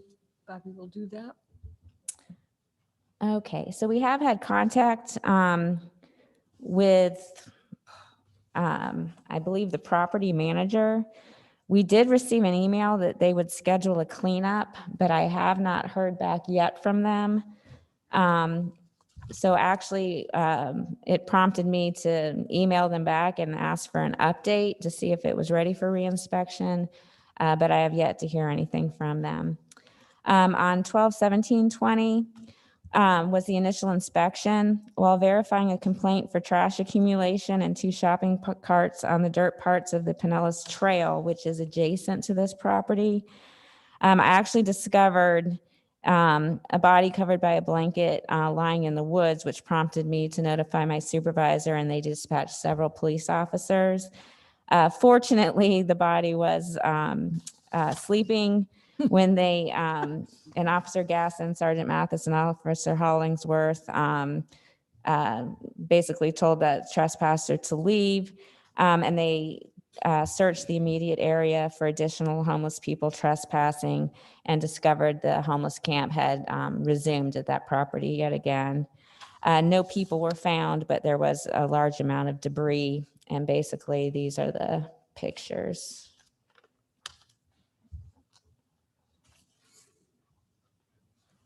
There's one section. There's more down by the river. And this last case, Officer Gasson took these pictures while he was inspecting the property, looking for other trespassers. So on 12/17/20, a repeat violation notice of hearing was mailed. The green card was returned received by both the registered agent and the property owner. On December 31st, the sign was posted and the affidavit of posting was signed. So basically, the property was found to be in violation from the date of the initial inspection on 12/17/2020 and is still not in compliance. So the city is asking that the property owners be found in violation of the nuisance code 8-52 for that time period of December 17th until it complied. And that completes my presentation. What was the previous fine? The previous fine for case number 19-491 was $50 a day, and that fine has been paid. The previous fine for case 19-788 was $100 a day, and that fine has also been paid. Oh, okay. Does anyone have questions for this?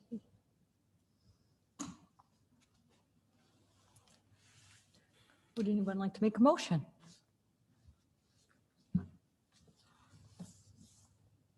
That's a repeat.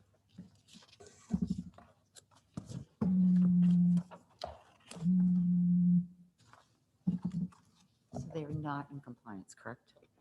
They have not notified us that they're ready for reinspection, no, so they are not in compliance. I move that based on the testimony, evidence, and facts presented in the law, that the respondent was in violation of City Code 8-52 from the date of 12/17, from the date of the initial inspection, 12/17, and such time, and until such time as the property is brought into compliance, and a fine of $250 per day shall be imposed until compliance is met. In addition, I move the city award, let's see, $73 in prosecution costs for the case. Second. Bobby, roll call? No. Mr. Profudio, No. Ms. Tellior, Yes.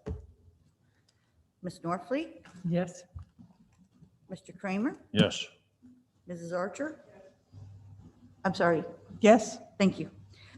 Ms. Wade, Yes. motion carried. Affidavit of noncompliance?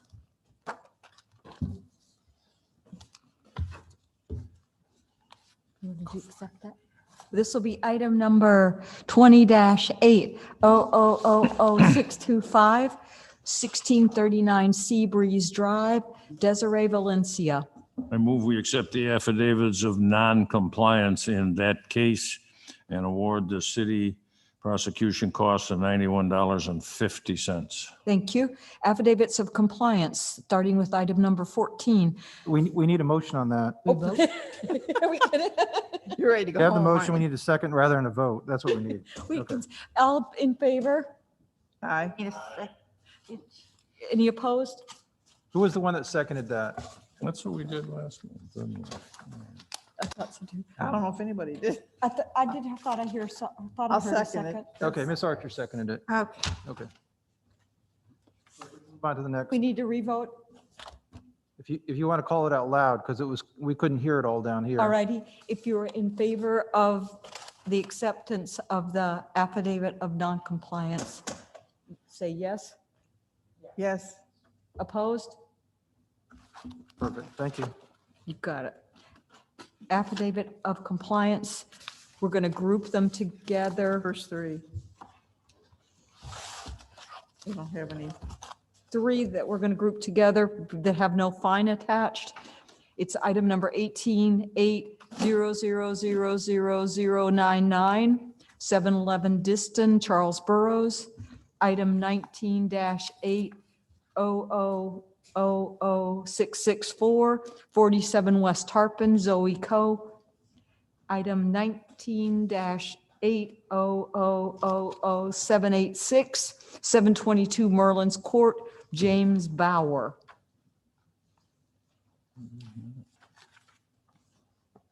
Hello. Just get a motion to approve. I move to accept the affidavits of compliance that were just read. Thank you. All in favor? We need a second. Second, A second. you need to have Oh, a second. sorry. Second.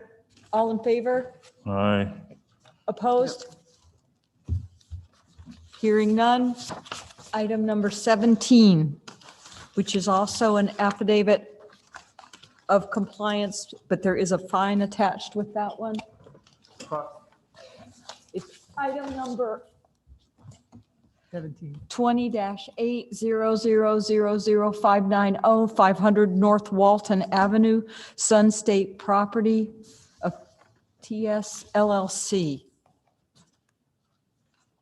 And this is in compliance, correct? That has prosecution costs. Beth, let's clarify that. It's listed under here as in compliance, correct? Item number 17? Yes. Yeah. All right. I move based on the testimony, evidence, and facts presented in the law that the respondent was in violation of section City Code 8-16, City Code 8-40, and City Code 8-52 from the initial compliance date of. This is just a motion Oh, to okay, and accept award the the city affidavit of prosecution- Just a compliance. motion to collect the money. Right, and award the city prosecution cost for $158. I think we got the wrong one. Let's, acceptance of affidavit Yes, of compliance they're in compliance. with fine. Do we get it? Okay. Was there a second? Second. Favor? Aye. Aye. Opposed? Hearing none, we'll move on to business. And please note that the corrected item number listed as 19-800000176. It's a fine reduction request for 1404 Meyer Lane, Jean Uloa. You have been given a significant amount of backup for this. And you've been given the city's response. There may be somebody on Zoom for this one. See if there's somebody on Zoom for this one. Is there anyone on the Zoom? If anyone is on Zoom for this, please raise your hand and you'll be allowed in to talk. And we do have a raised hand at this time. To swear them in? We need to find out who he is first. If you could state your name and address for the record. Certainly. My name is Brandon Pfizer. I'm appearing as counsel for Jean Uloa, owner of the property. He does not need to be sworn in. He's an attorney. He's not going to be presenting evidence.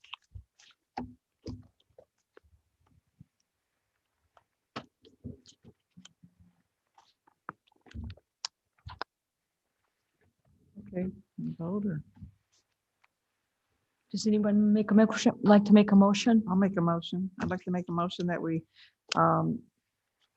take the city's recommendation of reduce the fine to the attorney fees and prosecution costs of $1,741 and the prosecution cost of $142. And this, we're going to make sure we get this is in regard to case number 19-800000176. Second. Do I hear a second? Second. Is roll call required? Yes. We'll do a roll call. It would be best, yes. Significant amount of money. Bobby, if you'll call roll, please. Yes, Mr. Stamus, Yes. Mr. Fucudio, Yes. Ms. Atiliar. Ms. Norfleet, Yes. Mr. Kramer, Yes. Ms. Archer, Yes. Ms. Wade. Motion carried. There's further business. We have to. The, Can I just go ahead and summarize this in case Mr. Yes. Pfizer didn't hear? So Brandon, the Code Enforcement Board has reduced the fine to $1,883. There'll be an order entered. It'll be provided to the property owner and copied with you. Within the next 10 days, the order will be entered. If you have any questions, you can contact me or the Code Enforcement Officer after the hearing. Thank you, Tom. You're welcome. And does anybody have any announcements they would like to make? need to approve the minutes. We need to approve. Well, we approve the comment. We got minutes to approve, Jill, for December. Can I make a motion that we approve the minutes? Make a motion, we approve December's minutes. Second. All in favor? Aye. Aye. Aye. Does the city have any business they wish to bring forward? No, thank you. Oh, excuse me. Yes. I'd like to introduce Brian, who is the new city code enforcement clerk. He's been with the police dispatch for 10 years, so he's very familiar with city process, and I just would like to welcome him aboard. I thought maybe you were going to tell us he just quit because he sat in on his first meeting. And the board would like to thank Mr. Robinson for his service over the years. Anything else?